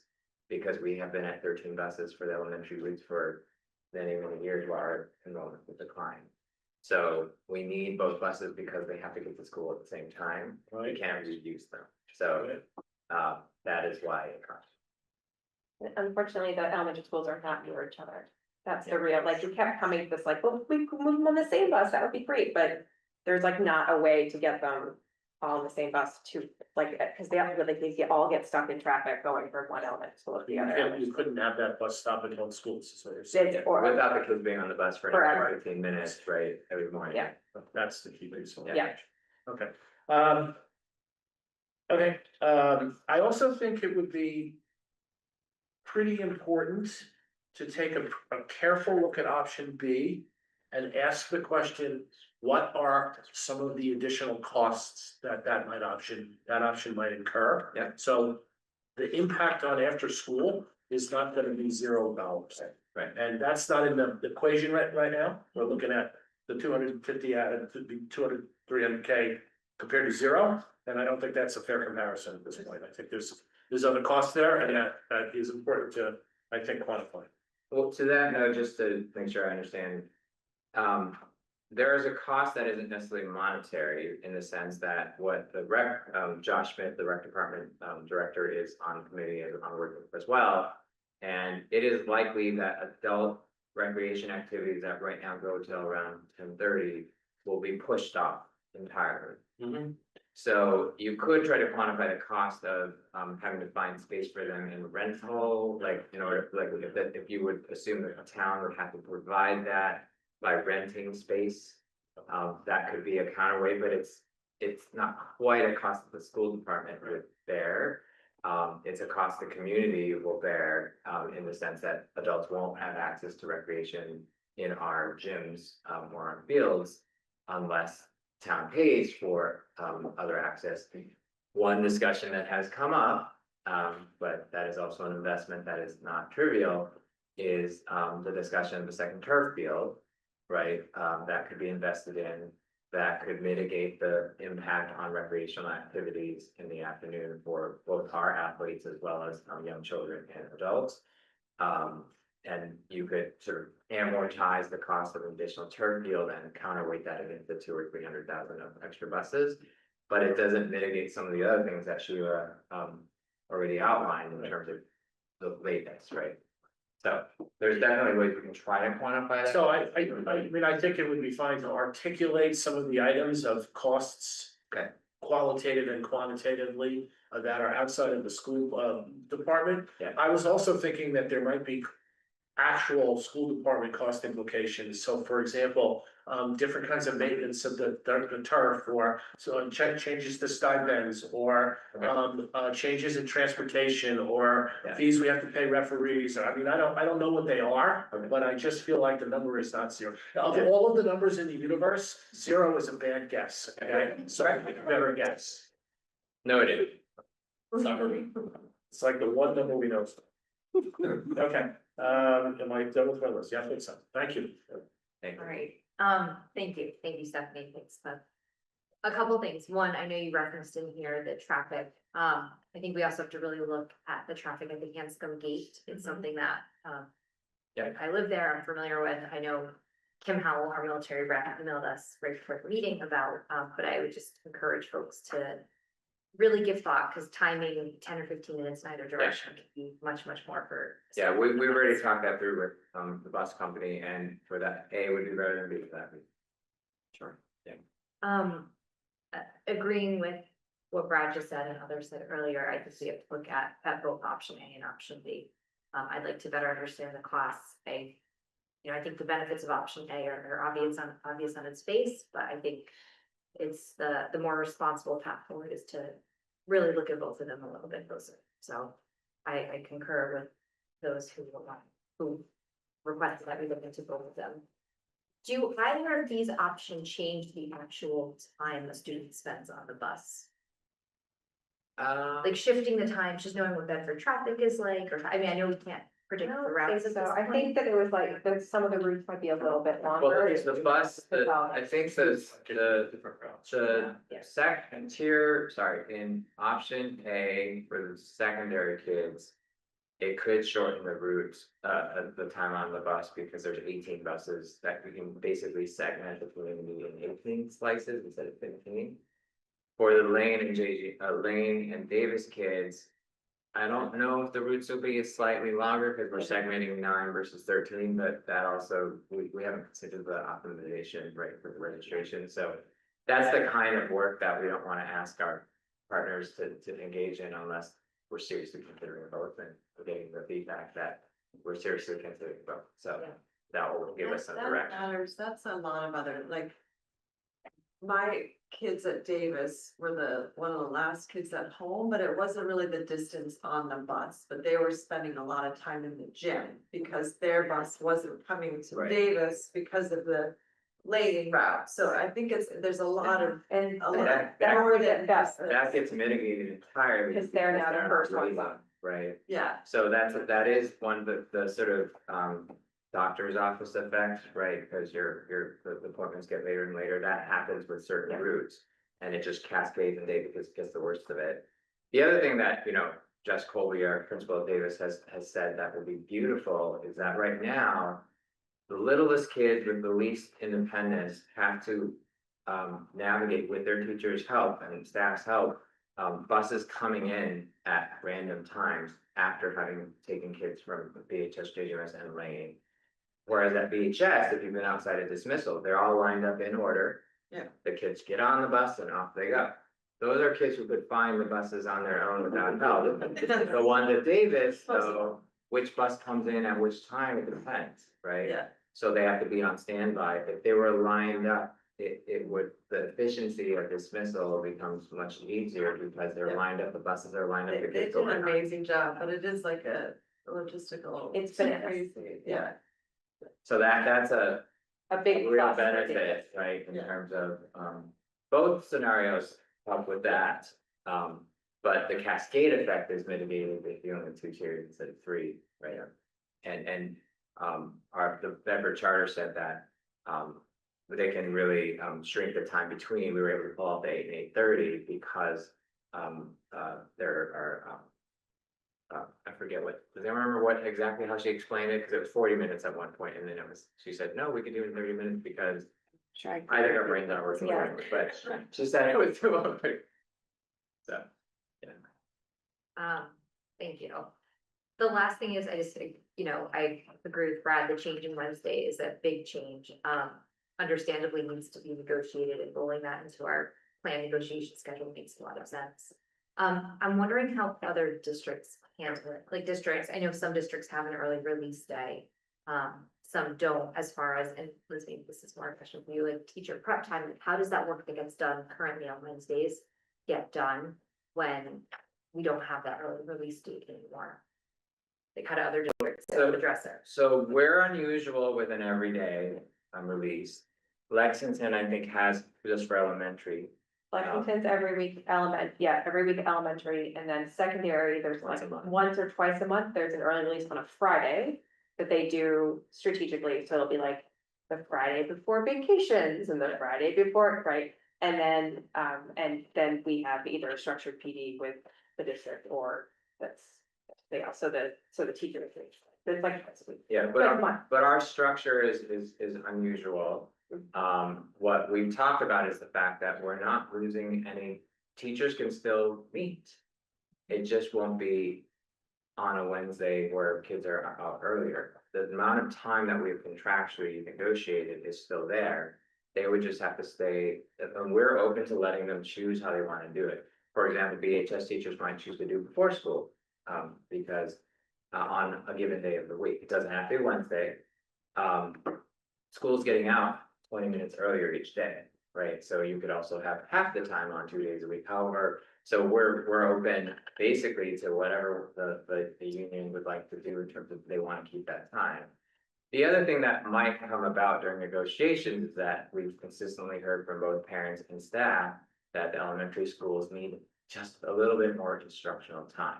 So in the negotiations, we could actually extend the elementary days a bit. You could see the times are still very early in the afternoon, 2:08, right? 2:08, 2:06 on tier option A. So we might add some time, which then we might negotiate, they might not have as much collaborative time, but that would be a discussion with the union. But we would be able to maybe address some of the other scheduling concerns in the course of this discussion. One other example of sort of addressing scheduling concerns that might be on the table is to mitigate the afternoon cascade issues for high school sports. And the potential for some early dismissals in order to get to games. We've talked about moving flex block, which is currently in the morning to the afternoon, so that 2 of the 6 days of the current cycle, kids wouldn't miss any class. And the athletic director work to try to schedule the early release kind of games on those days. So we do think as part of negotiations, that schedule will be a bigger substantive discussion, and hopefully we can get some both ends out of this, the shift also allowing us to address. I guess, I think my question was a little bit different, and maybe that, it was more, and Stephanie, you were, I think were answering it as far as doing a, you know, this schedule assumes every Wednesday is now a full day of school. Is there any benefit that we could optimize in either of these, option A or B by doing something more like Lex? Like doing a once a month or one, you know, I guess I'm just thinking, if we're looking at both of these options, does it have to be an all or nothing for the Wednesday? No, That I- was more my I question. mean, that's, no, that's, Yeah. I don't know, I mean, that, but it feels like Right. something that would be negotiated with the Yeah. contract, what we're paying. But I mean, certainly, I think from like the parent hat for me, like if getting out earlier before these longer breaks or having, you know, and it's actually, those are really nice days at Lexington, because they're a little bit more relaxed. You can get some stuff done, but it's not fun, and then, so it works well. I think it could be, it could have, I don't see a problem with it. Every week Wednesdays is kind of annoying as a parent. We did remember last year, change the calendar to support the literacy initiative and did 2 half days. One before, at the elementary level only, one before, the winter break and one before the February break, and those were very well received, by both families and teachers, and staff. So there could be a world where we think about strategically scheduling PD collaboration time. You Yeah, know. I was just more thinking creatively as we're looking at what requires reallocations of funding or what is a, you know, where we flip them. Are there any other options beyond these, which I'm sure you've considered every option possible, which relies on a schedule that's not an all or nothing on the early release day? That was more the point. Yeah, I don't know if the early release would change the bus, the cost driver Yeah. of the bus. But in terms of the discussion about wanting to keep the collaboration time on a concentrated time or not having to have it extend after school, that we're very open to whatever the teachers might want to do. Sure, okay, thanks. I don't have anything else on this. We're not looking at anything, so. Nope. I appreciate it. Assuming no one else has anything to add at the last minute, let's move on to the next agenda. item. Thank you, Stephanie. It's the fiscal year 27 budget preview, including the class size, inclusive guidelines. And that's Superintendent Schwan and Julie. Yes, I'm gonna ask, Julie, our finance director, to join me.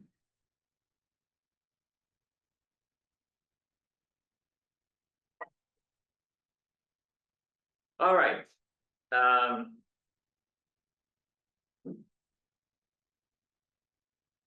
So this is the preview of the budget presentation that is coming on the Wednesday 5th, as currently scheduled. We are scheduled to give the finance committee, well, basically this very similar, probably with the weeks based on tonight's discussion, preview at their committee meeting next Thursday, a week from today. But this is, we're gonna be providing more detail than we did last time to, prepare the committee and the community for the formal budget process, which kicks off.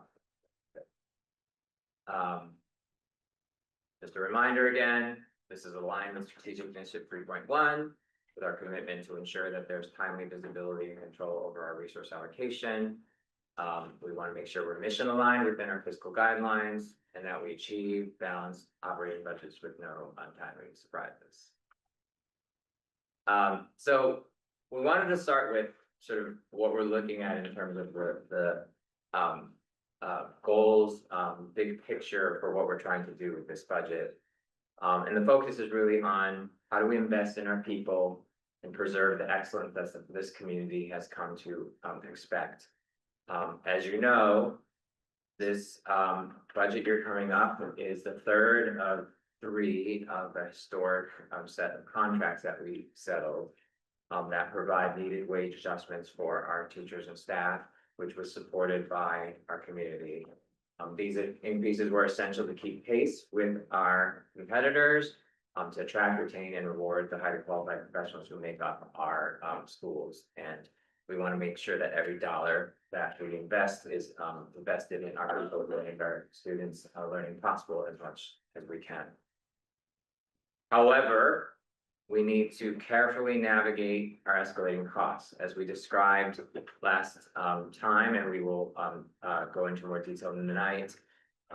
Without any structural changes to our current delivery model, we would require more than 7% of an increase from our current year budget to meet the fixed costs for contractual wages, transportation, and non-discretionary student support expenses.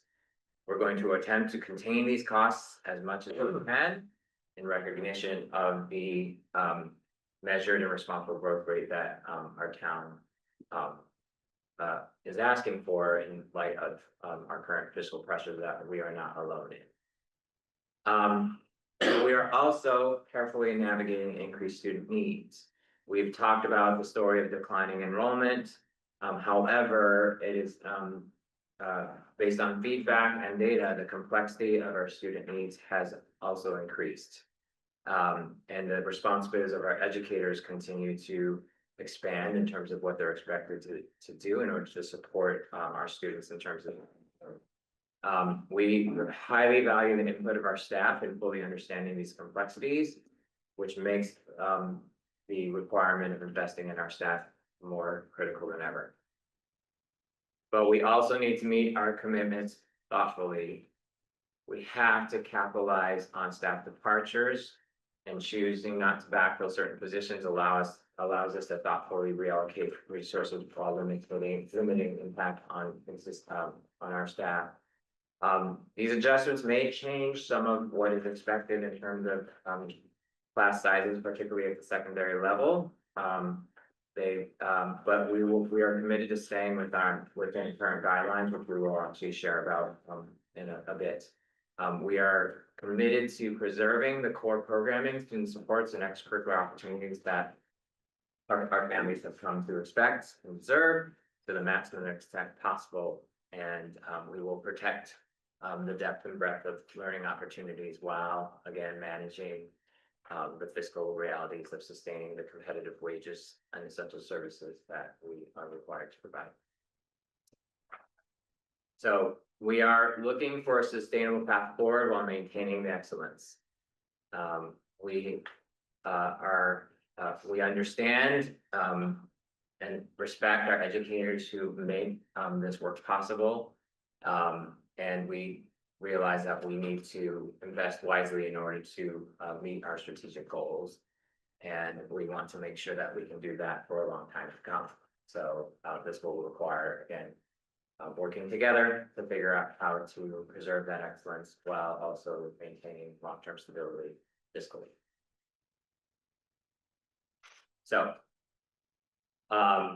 with that overview or that preview, we want to give you some data points to consider. So last meeting, we gave you a full update on enrollment trends. Certified October 1 data is now in, and the story continues to show that the decline is even more aggressive than, again, we had previously projected.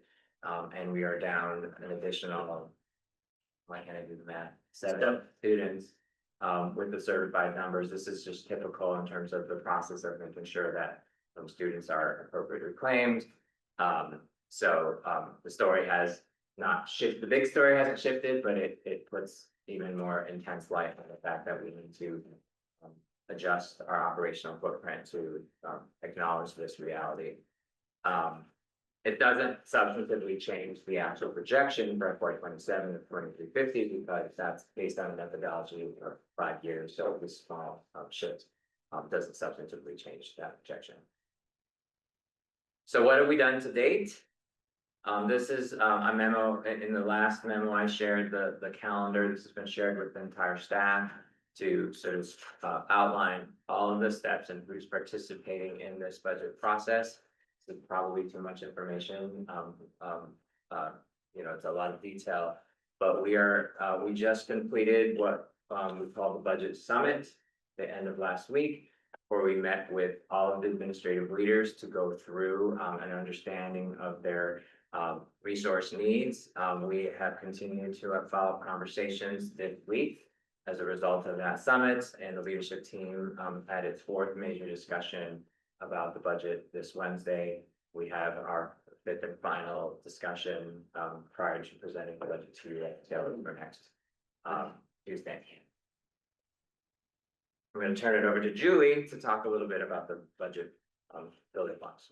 Sure, we wanted to step back for a minute, not so much for you experts on the budget, but just in general, just to make sure that the basics are covered, so these are just a couple slides about your basic school budget building blocks. And we're very familiar with what we've been costing out the past 3 to 4 weeks is our local services budget. Any changes, including both reductions and additions, equal the total budget request. And the pie chart, we all are very familiar with the cost distribution of the school budget that people. The lion's share. Julie, would it be correct if you don't mind, if you, it would be, if we looked at this pie chart. Yep. 10 years ago, the red slice would be a little bit bigger and everything else would be a little bit smaller. Red slice meaning operating Operating expenses. expenses would have been a little bit. Fees like everything else. Correct, growing actually, usually. I think we're gonna hit 84 on salary. Thanks. Wanted also to, just again, these are just a couple slides, building block wise, big picture context wise. Outside revenue sources used as budget offsets, purpose being budget offsets reduce reliance on the school operating budget. And obviously they should be transparent and sustainable, and we watch all of these, and that's an excellent, I think it's very timely to include sort of a grant history. Because while many of our grants are not the competitive variety, we have been successful, in the last couple of years with competitive, but seeing those trends. So, you know, this is the laundry list in order of size, basically, of all of the sources that come either directly to the schools or to the town. That can reduce the cost, the impact on the property taxes, and the residents. So it's a big list. So, and the number 5, the grants and the entitlement grants, I think that's a good thing to include. We'll do that. That's easy to do. And we are planning for some reductions based on developments and forecasts at the federal level.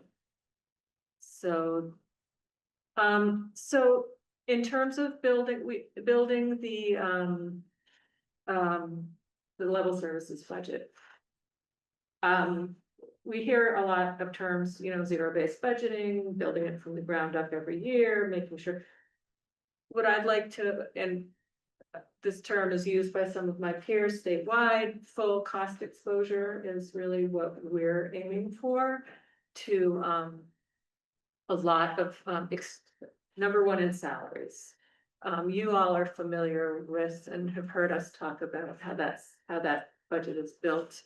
But it's a detailed individual FTE by FTE salary budget that includes all FTEs, partial, full, step movement, cost of living, lane changes. And it does also include a turnover attrition. We can't assume that we have exactly the same staff and there will be no changes. So that is built in to the projection. So that is realistic, a realistic salary, as realistic as we can get it to be.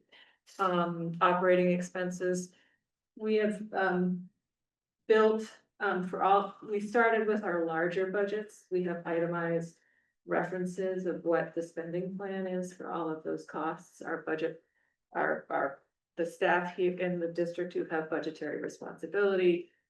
Are responsible for maintaining that.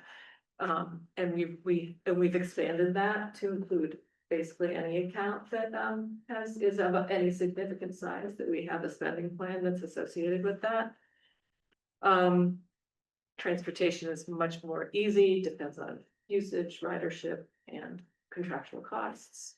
And special ed transportation, evaluation of usage, contractual costs, and a little more tricky, including any sort of market additional rate charges that we incur. And tuition, you all know and have heard, but it's important to reiterate that this is an up-to-date student by student accounting of all out-of-district placements, including their tuition and any ancillary costs that may exist, including one-to-ones, related services, evaluations.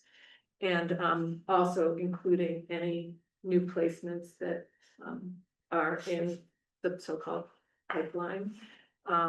So that might be identified as through the IEP process, to be aware as our special ed student services assistant superintendent likes to say a lot, to be aware. So next slide. So our level services budget, we're very close to a final number. We're still tweaking, sort of analyzing some accounts around the edges. But it is, as we reported previously, a significant increase of almost $4 billion year over year to maintain level services, maintenance of effort. And you can see the breakdown in the accounts. We hope to probably get operating expenses a little bit lower. That's again, some of the costs in that category are more things that we can manage.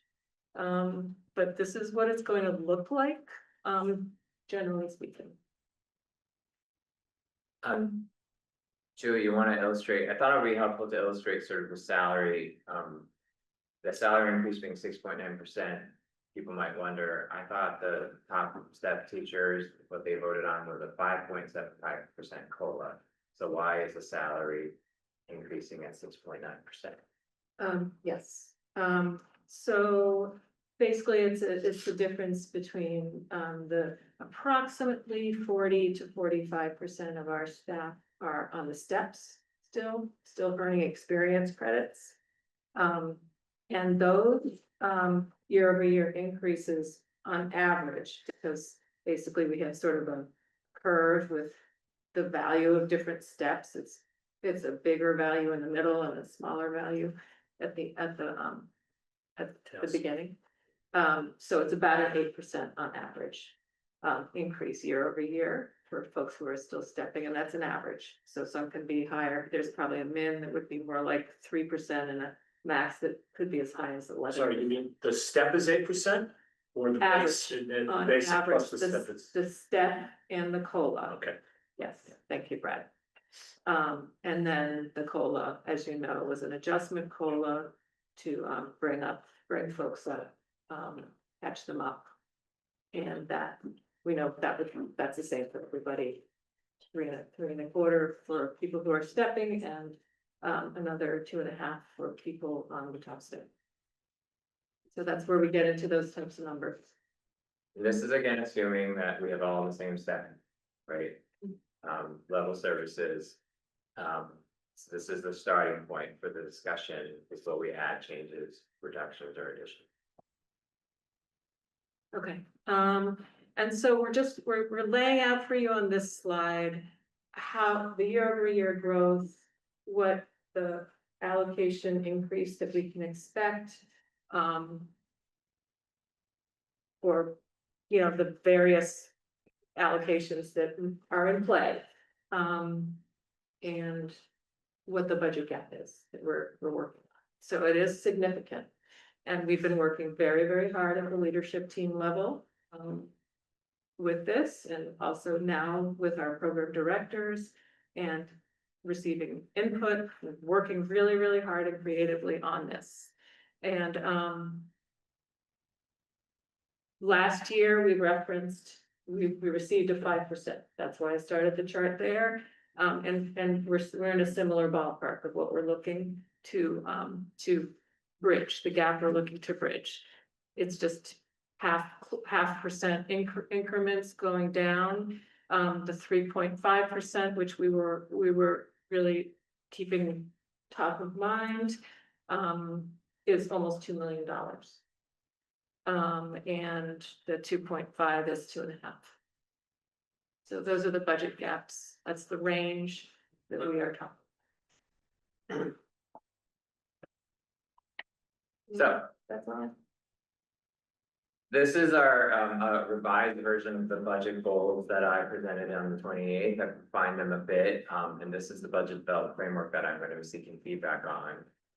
These are the sort of guideposts that we will be working on unless you give us feedback otherwise. So number one, prioritize our strategic plan objectives, which means preserve sort of services and staffing that address those and prioritize those if there are any additions and investments that we could make that they align directly to strategic plan objectives. Second, we obviously need to meet all non-discretionary expense and employee contract obligations. Third, and we'll talk a bit more about this, allocate our resources equitably across schools in accordance with our class size and caseload guidelines. The resources must follow students and their needs. And fourth, we want to preserve effective student programming at educators and staff team structures to the maximum extent possible. You heard me say this last year, and the terms that I used repeated last year were to avoid disrupting student programming and destabilizing staff team structures. I added a little bit here in terms of we do have a goal of preserving effective educators to the extent that we can as well. We have invested in many educators, and we would like to reap the rewards of that investment if we absolutely can. So that is definitely something that is top of mind in terms of making sure that our strategy includes keeping in mind how we preserve our effective educators in addition. And last, as we did last year, we plan to present the options for proposed reductions or additions in change tiers. A structure that I think worked well to help support the deliberations. This is the framework that we're going to use to develop what we present in, it's not even 2 weeks, it's only 2 weeks minus 2 days. But we do seek further action from the committee in terms of the structure and the funding targets for those change tiers. Based on the slide that Julie presented right before, what are you asking us to where in this realm should we be going? I am working with the staff team to identify what we need. I think everyone would love to be able to just fund this, but I think everyone understands that this is not fiscally sustainable or within the realm of reality, given the fiscal pressures facing the town, and also the fact that we are down almost 5% of our student population year over year and declining a further 2%. That said, though, contracting operations, especially next year with the current labor contract size, is going to be very challenging, but we are applying our full creative forces to meet the goals of preserving effective student programming, educators and staff instructors to the maximum extent possible. Before I ask for that feedback, I do want to make sure you understand number 3, because this is a big body of work that we have been working on for the better part of the year, which is to codify class size and caseload guidelines. So this committee is relatively familiar with elementary class size guidelines. Since COVID, this committee has authorized budgets that have consistently reduced the elementary workforce by a couple of teachers per year as the declining enrollment has come through, based on those class size guidelines at the elementary level. What we have done as a team is to outline comprehensively class size guidelines for all grades and all programs, and caseload guidelines for all student services. So that we are clear transparently with the data around what is an expected sort of caseload for student service providers and class sizes for our educators. And it will then allow us to determine, do we need more sections of a particular course? Do we need more teachers at a certain grade? Do we need new service providers to meet student needs, or less?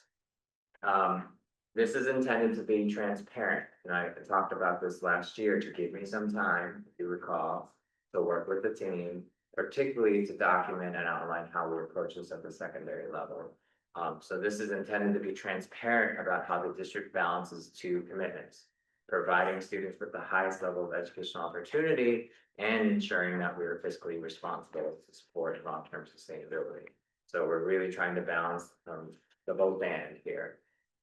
This is a working document that I presented to you in the packet that will be shared with the community, posted online tomorrow. So it is expected to change. I've updated it probably 53 times, since, the first draft was circulated. And we continue to tweak and refine as we look at the data with the team to make sure that it is, a living, breathing document that can guide our resource allocation decisions in a transparent and fiscally responsible manner. You are welcome to review the entire document, ask questions.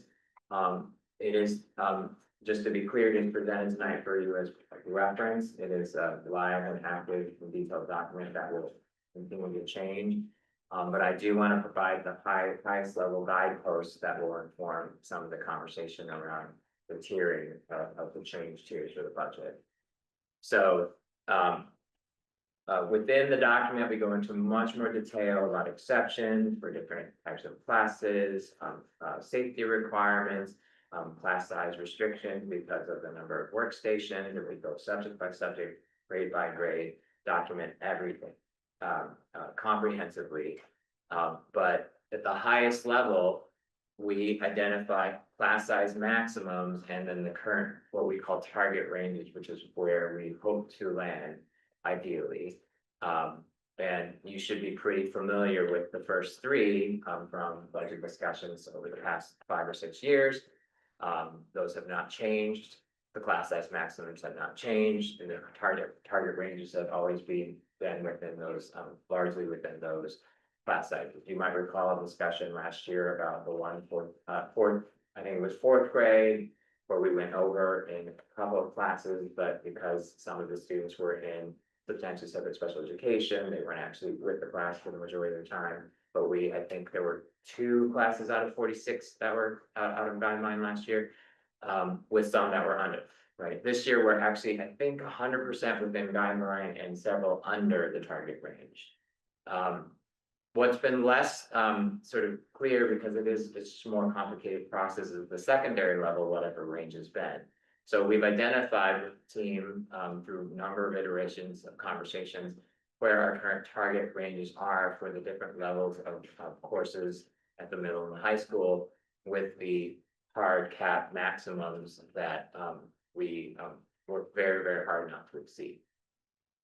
So you see those there to the right. 25 students for middle school, for honors and high honors and AP classes at the high school, and then a lower class size for the college preparatory level, in class level and recognition of the additional needs and supports of those students that we require to meet our standards. This will become quite pivotal in terms of looking at our resource allocation. And we have been working very closely with the team to analyze our data and our current, currently how our classes are structured in alignment with these guidelines, and are using them to inform how we tier the potential additions or reductions that we are going to consider as part of reaching whatever budget target we may set. I'll just conclude, for I'm sure you have lots of questions, with what's happening for the rest of this budget development cycle. So we are having additional meetings with the administrators over the next several days, next several weeks, as we continue to seek more information to understand. We're giving you this high-level budget preview right now.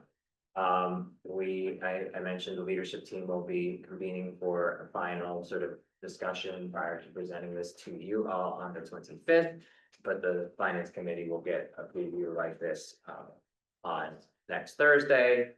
I'm planning to provide a question and answer session after I present the budget to the committee to allow staff to ask questions sometime after the 25th and probably sometime before the 9th.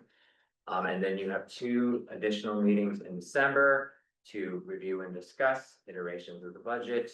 I will bring back new iterations based on your feedback in each successive meeting.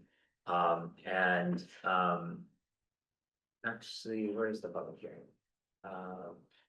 7/27. Right.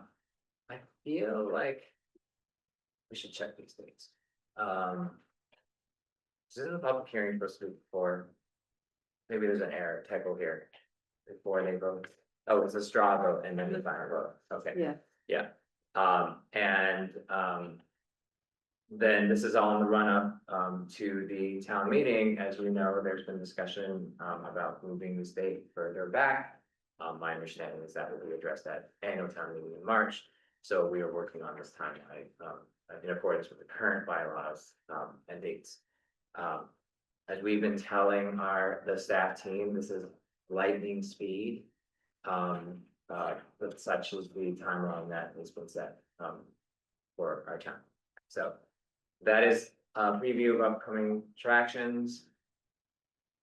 Happy to answer any questions. Great, thank you, Chris and Julie. Angel, let's start with you for a second.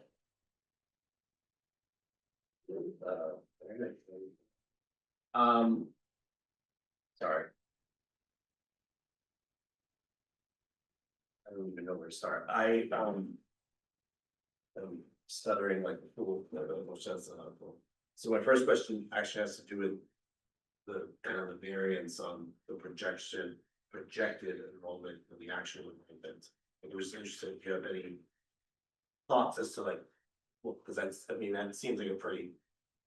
It's not You one or mean two, like it seems significant. The right? 7 students between certified, or are you talking about before, what we talked about last meeting, where the decline is more severe from last year to this year? I'm talking about unless I'm misunderstanding this, The chart. projected, like this chart, Yeah, yeah, right? yeah. Projected 446 kids at Davis, but there's only 430, right? So I think Stage one driver is that, we all are aware, that 2 years ago, a emergency shelter opened in our community very suddenly in August. And we had a large increase in our population, which stayed with us, those families stayed with us, and we continued to serve them in fiscal year 25. The projections didn't, our 5-year typical trend projections, and we had no understanding about whether or not they would be with us or not, so we didn't make any major adjustments. But, credit to the, state emergency assistance program, but they placed every single student in permanent housing before the end of last year. So almost all of those students departed the district over the summer. So I think that is part of the explanation, but we also are still looking into a not insignificant downtick in terms of the number of 9th graders that we were expecting that isn't related to the shelter. Which I think is somewhat related, but we have to look at data more to an increase in Shawshun's enrollment. So there's a number of factors at play, but I think one of the largest elements is that the students from the emergency shelter sort of moved on in loss between over the summer. Maybe have some. Yeah, please. We don't show the grade level, breakdown just by the school, but I can tell you for sure that, Davis, projection, and you mentioned Davis, it was mostly kindergarten. Right, we had a smaller kindergarten, notoriously very difficult to project. Yes. I also just want to make the point that our third party, outside look at this stuff, we were very, very close. They were, our projection a year ago and their projection very close, both missed, about 50 students more than in terms of that decrease. Okay, thank you. The budget part is just gonna be complicated, I know that, I think similar to last year, I think we're gonna need to see those tiers, the way you describe them, to make informed decisions about what that means, but I also think that that's going to be key for the community to understand, right, that there are consequences to actions that people take, right, and so, right, we made decisions last year, and we're gonna have to pay for them this year, because that is just the nature of paying bills, right, and so, and like, just kind of want the public to also be understanding and know, right, that we tried to tell you this was coming, right, and so it's here, right, and so give some grace to those that are trying their best to kind of figure out how to make it work. Because it's not easy. We recognize, just looking at those numbers and what that means tells us that none of it's gonna be easy and it's not gonna feel good either. And so giving you guys the space to kind of put that together is gonna be important, you know, without judgment at this point, because really now it's just a numbers game, like how do we make these numbers work? You know, the finance committee is going to officially announce what they officially announce when they announce it. We know, like, these are where we're gonna have to lay. I mean, from my perspective, I think we need to see that 3.5. I think perhaps we need to see the 3 and the 2.5 to just understand what those 3 levels look like. You know, so that we can, you know, can kind of make the best decisions that we can, so. Yeah, that's the question, so that was my saying, right?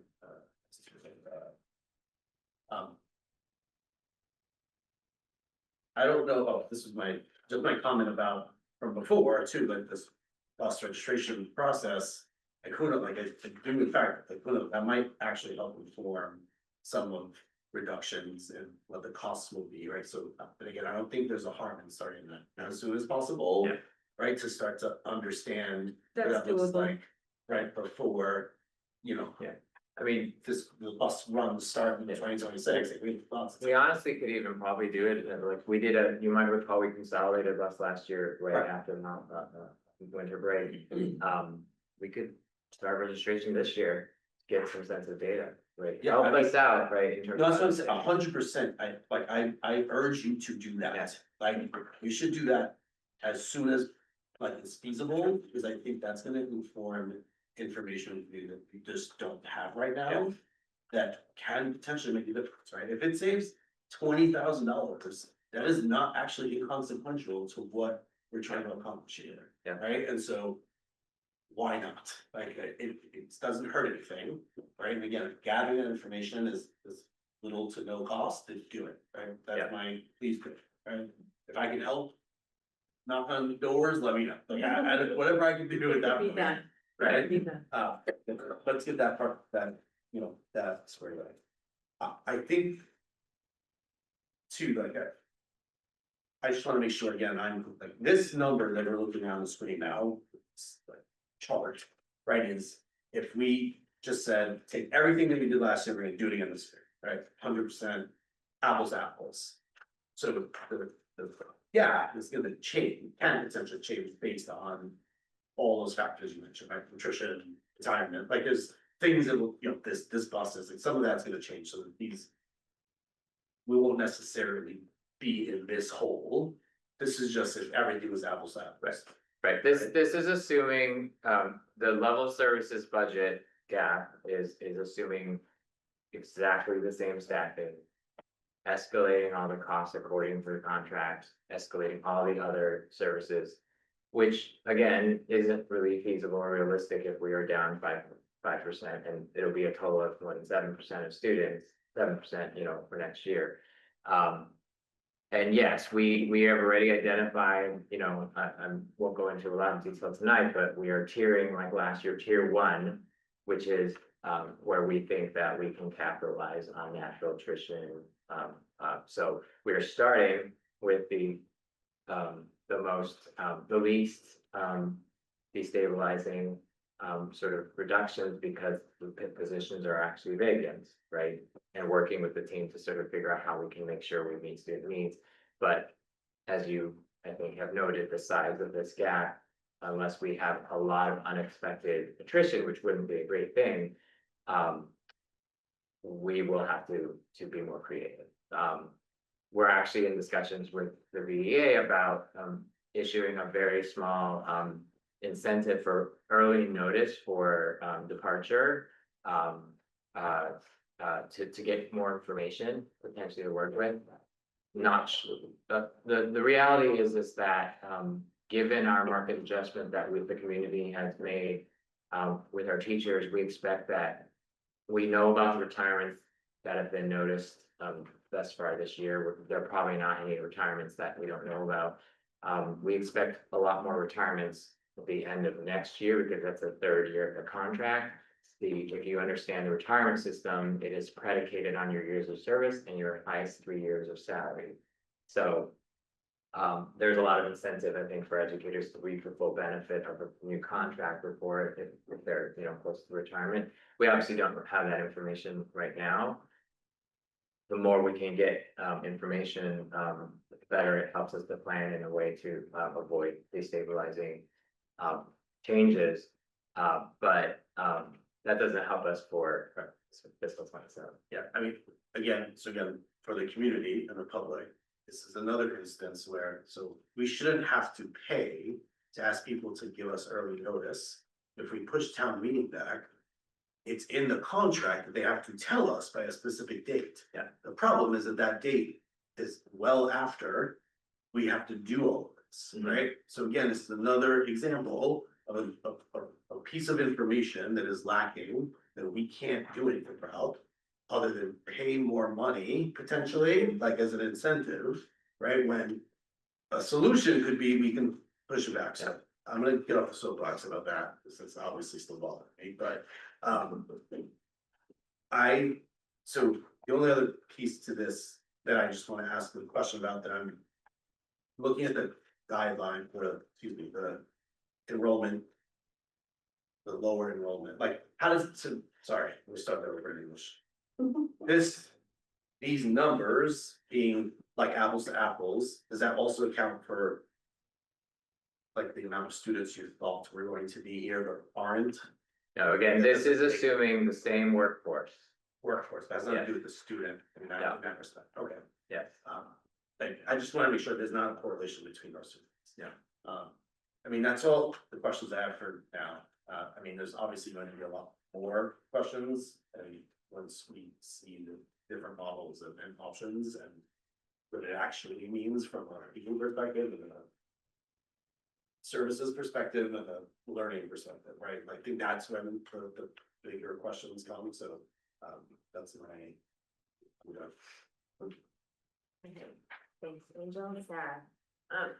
Thanks, I agree, I like this chart a lot, I think it shows us, Like, who scares me. no, well, that's exactly why I like it, it's like scares the crap out of us, it should scare the crap out of the community, it'll be very obvious to FinCom, because this is where this is going next, what is needed. I agree that it's gonna be awesome to like flesh it out, to be like, this means this amount of salaries, or this means whatever it means. It does, I realized the retirements in FY 27. And also the JGMS is gonna need to be restructured significantly in FY 27. So Or at we're- least sixth grade needs to be. So the bubble, the last large class is currently in 5th grade. It hits JGMS in 6th grade. But all of the classes and teams at JGMS will be below 100. Starting in fiscal 28, they will be below 80. Yeah. So the same, you know, sort of trimming or reductions that have occurred at Davis and Lane is gonna hit the middle school. Yeah. In FY 28. But again, depending on the direction you provide in terms of where we're trying to get, we may have to look structurally at both at the middle and the high school, right, in terms of staying within guideline, because right now, you know, just as an example, our team structure has 5 teachers, 100 kids divided by 5 is 20. 100 teachers, 100 kids divided by 4 is 25. 25 is our maximum. There are a whole host of reasons, right? It's not so simple, and part of what I told this committee and the finance committee is give me time to work with the team to lay out the full complexity of how we program to make sure we meet our students' needs, which is in that 16-page document, which will be, the whole public can take a look at it tomorrow. There are, unlike at the elementary level where you can take the number of kindergartners and divide by the number of teachers. The middle school has specials and the high school has electives and different levels, and so the complexity gets exponentially harder. It doesn't mean though that we have to look at it though, right? Because we need to make sure that our resources are equitably allocated. And, so that's what the guidelines are designed to inform. So the team, I've been asking the team, give me the data. Show me the data in terms of how we can meet our students' needs, can we do it? And stay within our guidelines, in a way that may be more efficient. And it's not an easy conversation. We had some very challenging conversations over the past few weeks. We will have many more challenging conversations to come, but we are being driven by the data and student needs. And we have to look soup to nuts, K through 12, given the size of the gap, and to be responsible for the investment the community has made in the school. And I'm just gonna say this out loud, that if there's any way that we can, figure out how closely to level fund this this year, and then like FY 27, there are these potential, bigger opportunities, I Yeah. guess. So I'm just gonna, it's maybe an impossible task, Well, but, it's definitely, I've been talking about soft landing.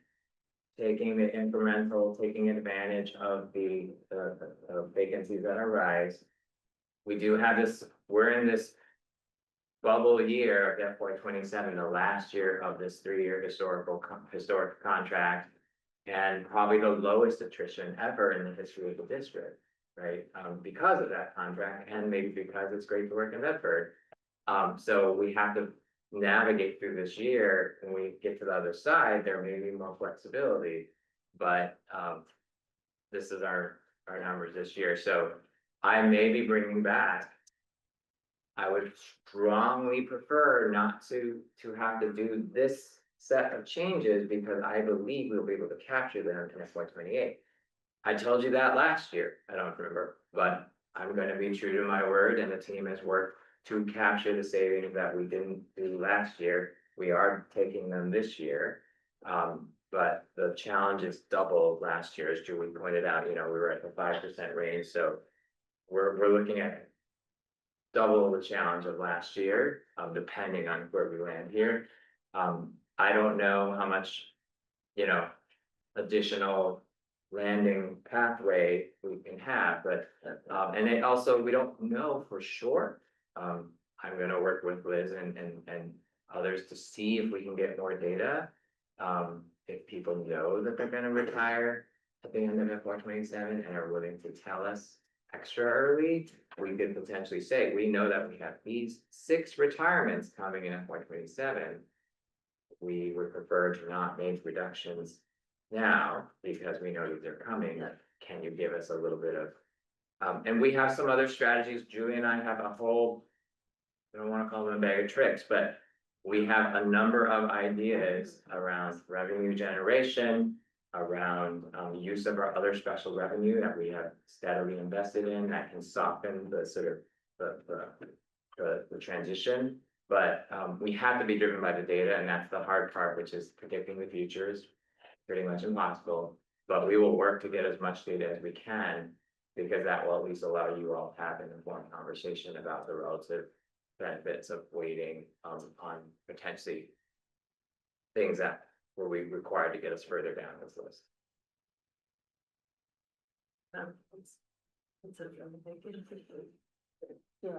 Yeah, thank you. Well, I do feel like we're doing our part. It's about 45 degrees in here, so the heat is off, and we're doing our part right now. It's freezing. I'm feeling. And I was pretending I was a teenager, and I walked out the door with my coat on. I was pretending I was 16, and I should have. So thank you for laying it out this way. Thank you to Julie, Cliff, all the folks who've been working with at the district and building level to sort of go through. So it's not easy, right? And I think laying it out this way, it's very clear. It helps us understand what the range looks like. It helps remind all of us in the community of the conversations we had last year leading up to FinCom and town meeting, and what we had pledged our commitment to the community in terms of managing to the budget and what expectations were as we were going to come back through this year. And Cliff, I think you articulated it well, that we had established this. This was very clearly laid out last year, like sort of what it would look like this year, and that's what we're seeing right now. And now we need to figure out how to get there. And it is tough, it is not easy, because we need to support our students, our educators. There's, a cost to everything, and there is not, a money tree in the backyard. And it's great that we can leverage, where there are gaps or folks leaving, and if it makes sense, but sometimes people aren't leaving in the right places, and we can't sacrifice that. I hesitate on the getting too much advance notice of early retirements because, just like in anything in the corporate world, I deal with this all the time, like if it's not in writing and someone doesn't change their mind. So I'm weary of that, right? I think we need to live within the context of this right now. And who has identified themselves as retiring, and we need to deal with all of the elements that are under our control. And then manage ourselves to the best of our ability, and that will be some hard decisions. There's always optimization of our operating expenses. And I know, yourself and Julie are the masters of that, right? Looking for all different creative ways to figure out how we can get the most out of everything.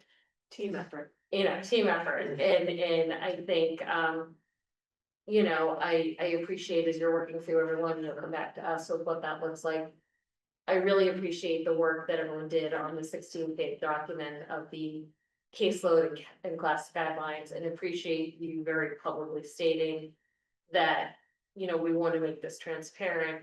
And it's not targeted at one school, but it's across, it's looking at an element of enrollment, in caseload, in class size, and where can we optimize. And that's important. I feel like in years past, we spent a lot of time looking at cutting from Davis and Lane, and now sort of that thread is being pulled through all of the schools. And I think it's fair that we need to look at everything and figure out the best thing for the district. So thank you for your work on it. Brad. So let me start off by Julie. I just want to tell you that the slide that you put in there, that you called the budget building blocks, it's also in our memo. Absolutely fabulous. It's brilliant. That slide probably answered 50% of the questions I've asked you over the last 6 years. So I just wish you could have done it 6 years ago. It's really great. I think it really explains very, very clearly what the different pieces of the budget are about. So nice job. Thank you. So it is both true that that's the slide. No, not that Which one. one? No, I have to. This one, no, next, that one right there, Oh. that one, that's it. Anybody else have any question about the numbers means, read that slide before you ask a question, the answer's in there somewhere. Okay, The other ones were kind of basic, so. that's right, Not this surprised one this is like, is yeah, the one it's just, you like. This is the new one, so. yeah, it is. Okay, you can go back to that other slide, since that's the one that with all the paint on it, yeah. So it is both true that this slide is extremely useful and that it is, I don't like it. And when I don't like it because it tells a very painful story, but it also doesn't tell the whole story. And I'm not sure anybody has explicitly stated this out loud, but when I see those numbers in the last column there, I look at that and it is very clear to me that those numbers turn into people's jobs. And there's no getting around that. And that is not on the slide. That is something that they're just numbers, and it's easy to move numbers around in a spreadsheet. I don't mean easy, but we have to really pay attention to the implications of what those budget gaps are going to mean for what we're doing. I know sitting here as a school committee member and a taxpayer in this town that we somehow got to find a way to come in near the bottom of that table, not near the top of that table. I also know that it would be extremely disruptive to try to put out a plan that described what it would take to get to 2.5% and closing a budget gap of $2.5 million by outlining where we would make programmatic and teacher cuts. I just think that's, I don't think we should do that because I think I don't want to get behind a plan that's going to do something that's going to just be disruptive to our school system. Because as soon as we put ideas out there, that is going to there's just too many things going on in the district right now to have the turbulence of people worrying about whether we're talking about them and then put those kinds of things down.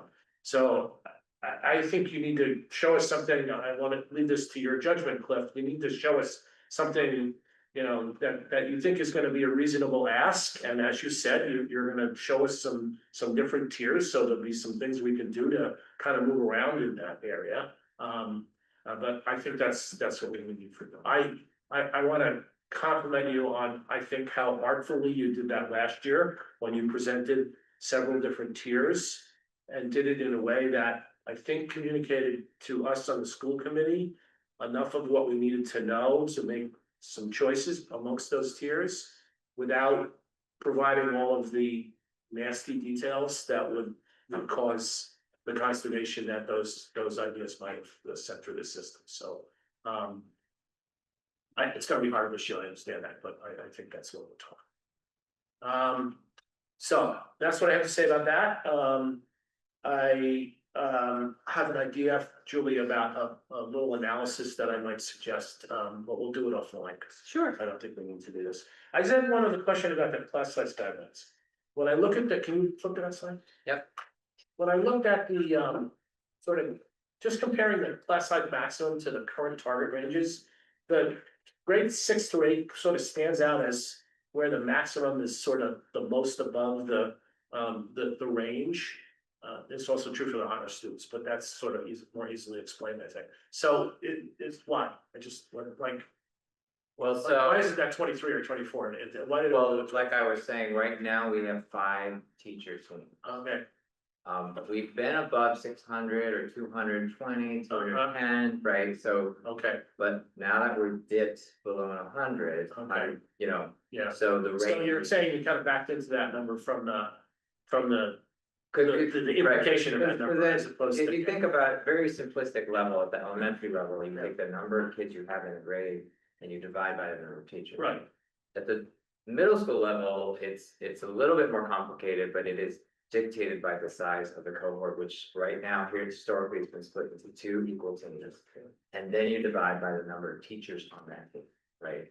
So it's really, if you don't want to disrupt the team structure, you have to take whatever that group is and you divide and that's what you get.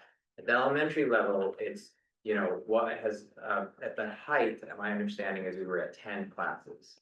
And we're down to 7 as a standard, right?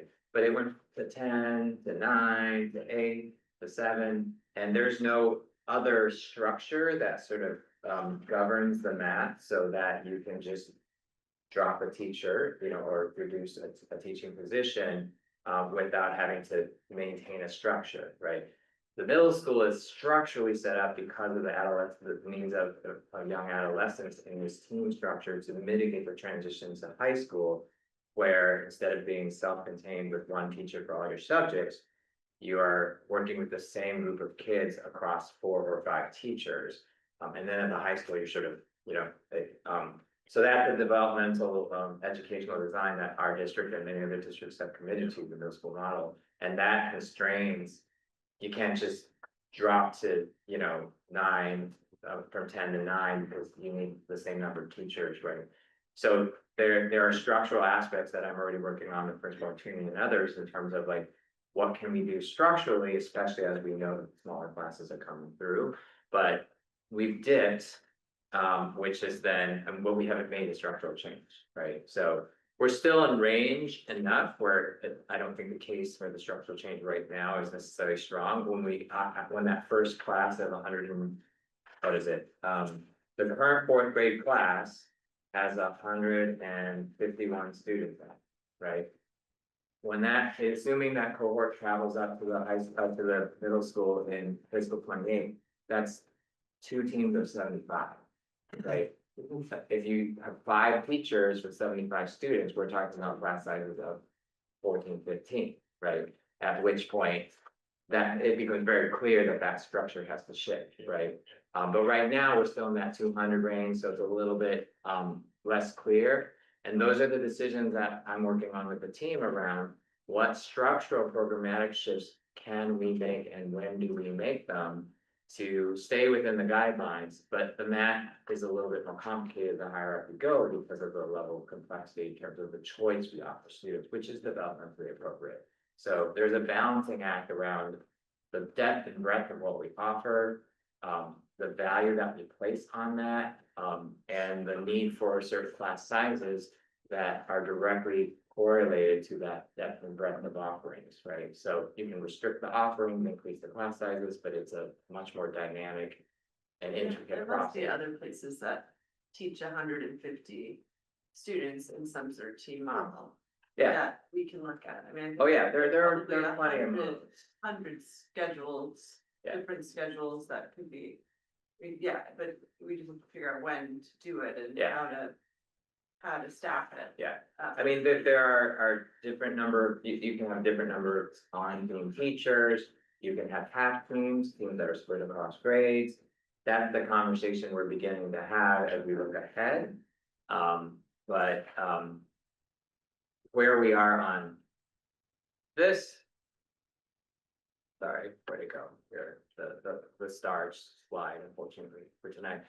Where we are here dictates the aggressivity with which we need to consider the structural changes and when, right? Yeah, and we can't, in the middle school, we can't do that next year because the grade is still.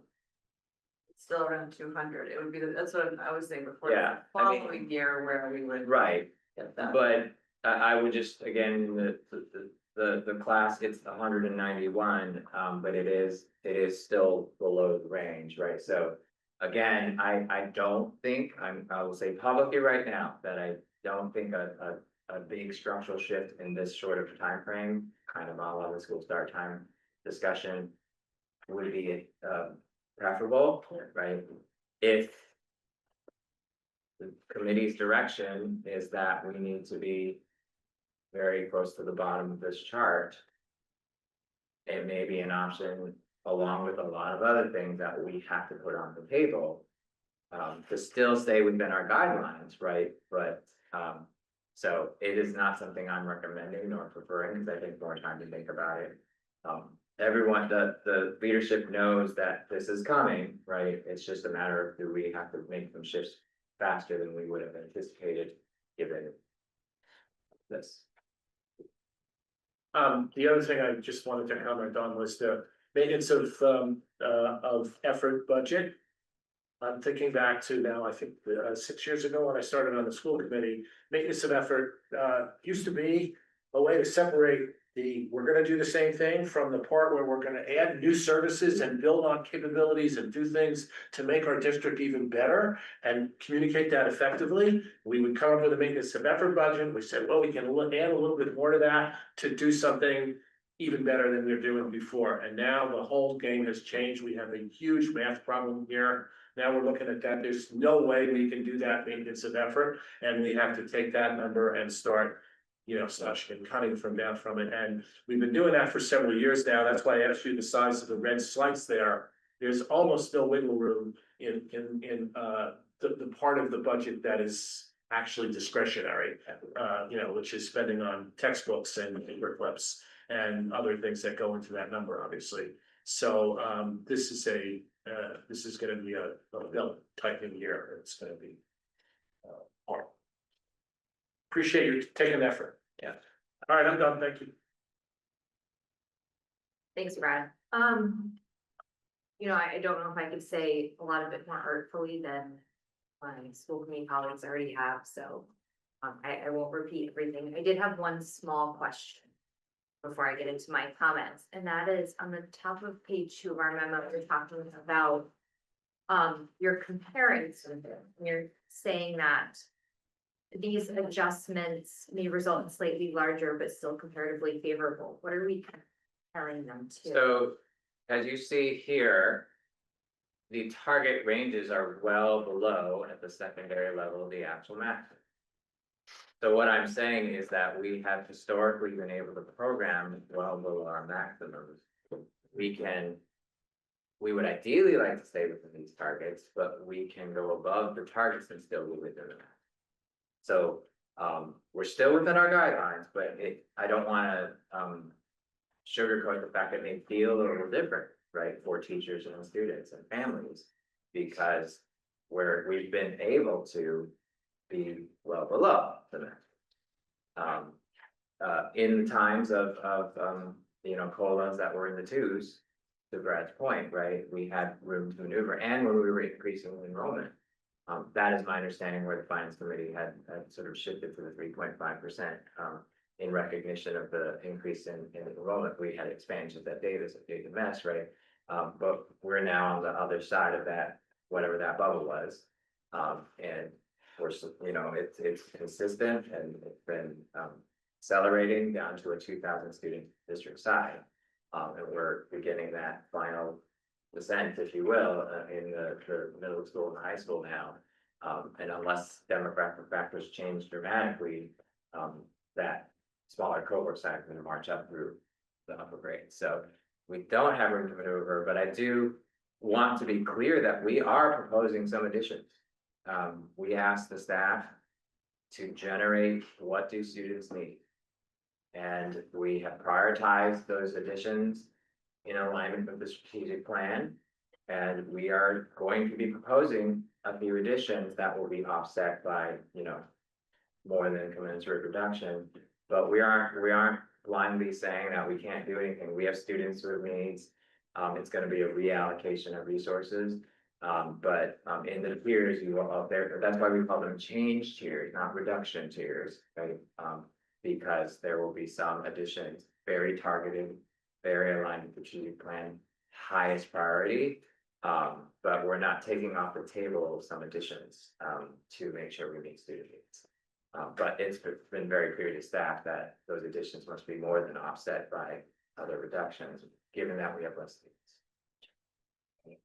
Thank you for that. As far as the actual framework, the 5 that you laid out, I know you received the first part of your question, as I understood it, was you're seeking direction regarding the structure of it. I agree with the framework. I think it's very thoughtful. I think it's as important for what is said and what's not said that you touched upon, which is that we're truly student driven and that we are trying to, I don't recall your exact words, but avoid destabilizing measures. And while not stated explicitly in there, I think inherent to what the framework we've developed is that we're going to put students first and try to avoid anything that would be destabilizing for our student population. So I support your the structure of what you're trying to develop here with your budget. Responding to something Angel said, I agree. Pushing back town meeting, we have to be forward thinking. It's not going to help us this year, unfortunately. It would have helped us. It's not going to help us. But it will allow more certainty with budgeting. So hopefully that's something that is helpful to us, and especially you, Julie, and everyone else that puts in the work for this going forward.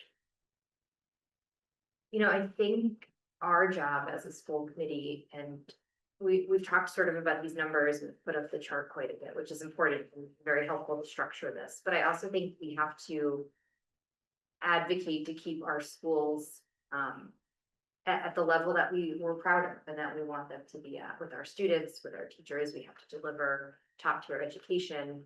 Our families expect it. We try to provide it as best we can.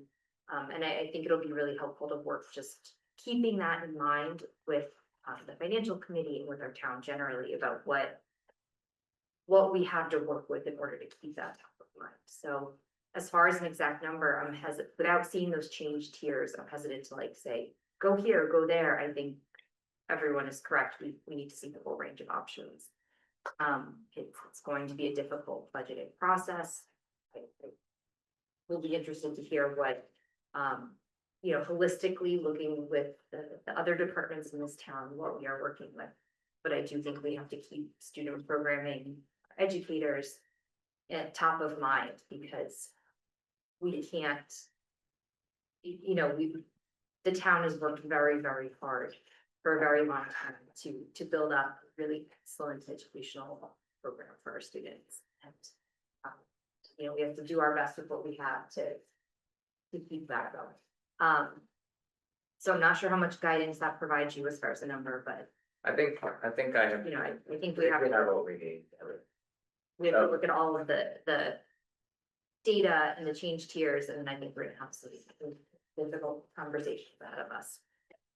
With your permission, I did want to just comment on the timing, because I know that's been a topic of Please do. conversation. I think what Angel, you pointed out before, is really important to understand, in terms of impact on staff and families in terms of information. And, we recently hosted in, conjunction with the town health department, this, session on processing frequent encounter after a number of incidents this fall. And, I want to state publicly that I recognize how anxiety provoking this type of uncertainty is for individual people, for teams of people. It is not ideal to have to share this kind of news so early. We're not even halfway through this school year and we're talking. Some of you may be aware of another district nearby that had to make this type of level of adjustment in the current year, because they identified a budget gap at this site in the current year, and they laid off a number of staff. Now, like next week, I think, in a way that obviously is not ideal at all. Timing around news and helping people to sort of think about their next steps is really important. And ideally, what happen after the new year turns and closer to the end of the year, where we would have more information about resignations and about retirements in a natural way. We don't have that luxury, but to Brad's point, we are going to try to be as sensitive and thoughtful about how we share what has to happen. And we don't want anyone to hear information in this public setting and wonder if it's them or not. But we don't know, right? We don't know enough to know what we can do or what we have to do. And so we need to remain flexible and dynamic. And I think we threaded the needle about as well as we could last year, where we were able to delay some decisions until later in the year. And through the creativity of staff, we were able to identify the two positions you might recall that later in the year without having to pre-identify them ahead of time. But this early budget process, I think, though I love it in April when all of my colleagues are still trying to figure out their budgets, I do think it's extremely challenging for the town to give us good enough data on the financial information to build a budget, and extraordinarily challenging for running a school system when people are already worried about next year when we're not even to Thanksgiving. So I'm not a citizen of the town, so I don't get a vote. But to the extent of why the proposed article around moving the town meeting to a date that is more consistent with other communities, that is driven a lot by trying to have a more thoughtful process from a timeline standpoint. Not to mention the extraordinary amount of work and expectation that is placed on someone in Julie's position, which is really not sustainable. To whatever extent this committee has sort of. I feel for our principals, Yes, honestly. yeah. Open school and do this work. We're still figuring out this year, and we're already having to decide staffing for next year. It's just extremely challenging. So I would urge the community to think about that as we grapple with these kinds of numbers in early November. I think that that touched on my last point, so I think that's a good spot for me to end. And if that's all we have, thank you, Julie, thank you. But I think that's the end of the discussion for tonight on the budget preview. Oh, do you have something else to add? No, it's just, I forgot that it's your plan report, but obviously that's. Oh, okay, yep. Moving along, our last agenda item is the superintendent report by Superintendent Schwan. Yeah, let me stop the sharing here. I just wanted to report on a couple of things.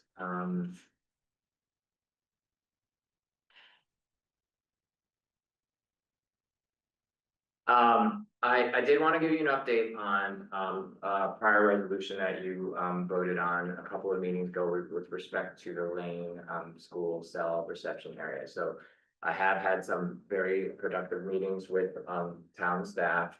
And we are, working in partnership with facilities and the DPW to look at a series of plans. We have Plan A, Plan B, Plan C.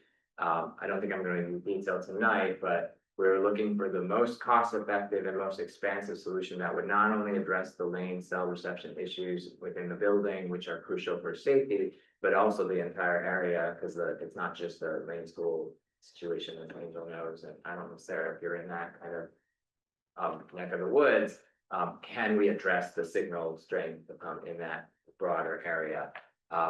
The various plans have various costs and timelines, and there is a much preferred plan, but we don't know yet if it's viable, but I'm working actively with Dave Renee and Ron to as quickly as possible identify the various options, and we'll be able to share that shortly, but I want you to know that we're working diligently on making sure we can address that issue as soon as possible. And the only other thing I wanted to note for tonight is that we were required by DESE, given changes to the career technical education regulations, which I actually started before I got here, that have new requirements around making sure that 8th grade students and families are aware of their options for high school with respect to career technical education. We much credit to Marianne and Nicole Shadid, our new counseling director, who crafted the required procedures and process for middle school pathway exploration, which we uploaded and are sharing with our students and families. So that was completed. We will be bringing to you before the end of the calendar year the required competency determination policy, which is also required by changes in regulation due to the law that was voted in by the voters last year. So with respect to the career technical education, it was simply codifying our current best practice, which we've been in partnership with Shasheen, Principal Hartunian, established a tour day. The students actually just went on the tour Yesterday. And it's what DESE has really wanted, which is make sure all students see and feel what it could be like so they can make informed choices. So we simply codify that in our current practices. So those are my updates for that. Thank you. We'll go around because anyone has anything to add. I just want to quickly say one thing, just, you did have someone do a public comment about the lane crossing. Oh, yeah. Regards giving us credit. I also would like to just say thank you to Chief Fisher. Yes. And their police, because they kind of filled in gaps as much as they possibly could in the meantime, and then that person technically. Yeah, they're actually, I mean, I actually didn't know that I knew we had candidates, I didn't know that they were already on the beat, I guess, but yeah, much credit to Chief Fisher, when I spoke to him about that, he closed the gap consistently and diligently, and now we're fully staffed, at least in that area. Those are just, Yeah, excellent job. That.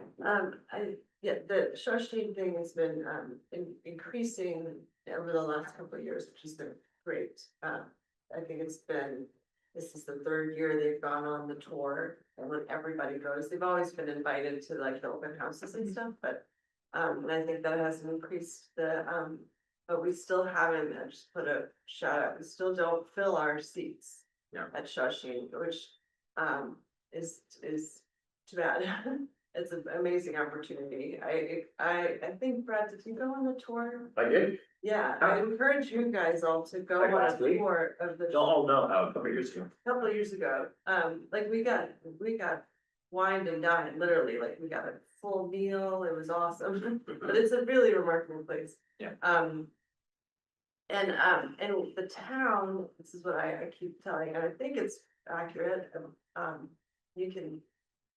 Julie, you probably know, we're 10%, we have 10% of the seats, but we're also, and the town pays for those, whoever goes. Yes.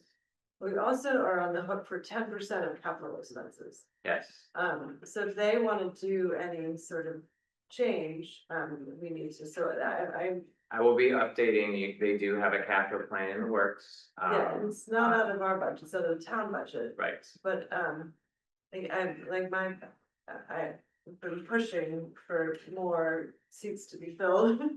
So that we get get the. yeah, as I mentioned, the decrease in our ninth grade class, I think is correlated to the increase in the class sizes have gone up we still don't use our share. Yeah. And as I've mentioned before, Hanscom students do go to Shawshing, that there's some complexity there that, I am still working on. That's great. And we're codifying it, thank you. No questions? And I too have no questions. Thank you. Thank you, Chris. Thank you, Julie. If there is no further business under the open session agenda, I'll entertain a motion to adjourn our public meeting. Second. All right, all those in favor, please say aye. Any opposed? No. Hearing none, the ayes have it. This meeting is adjourned.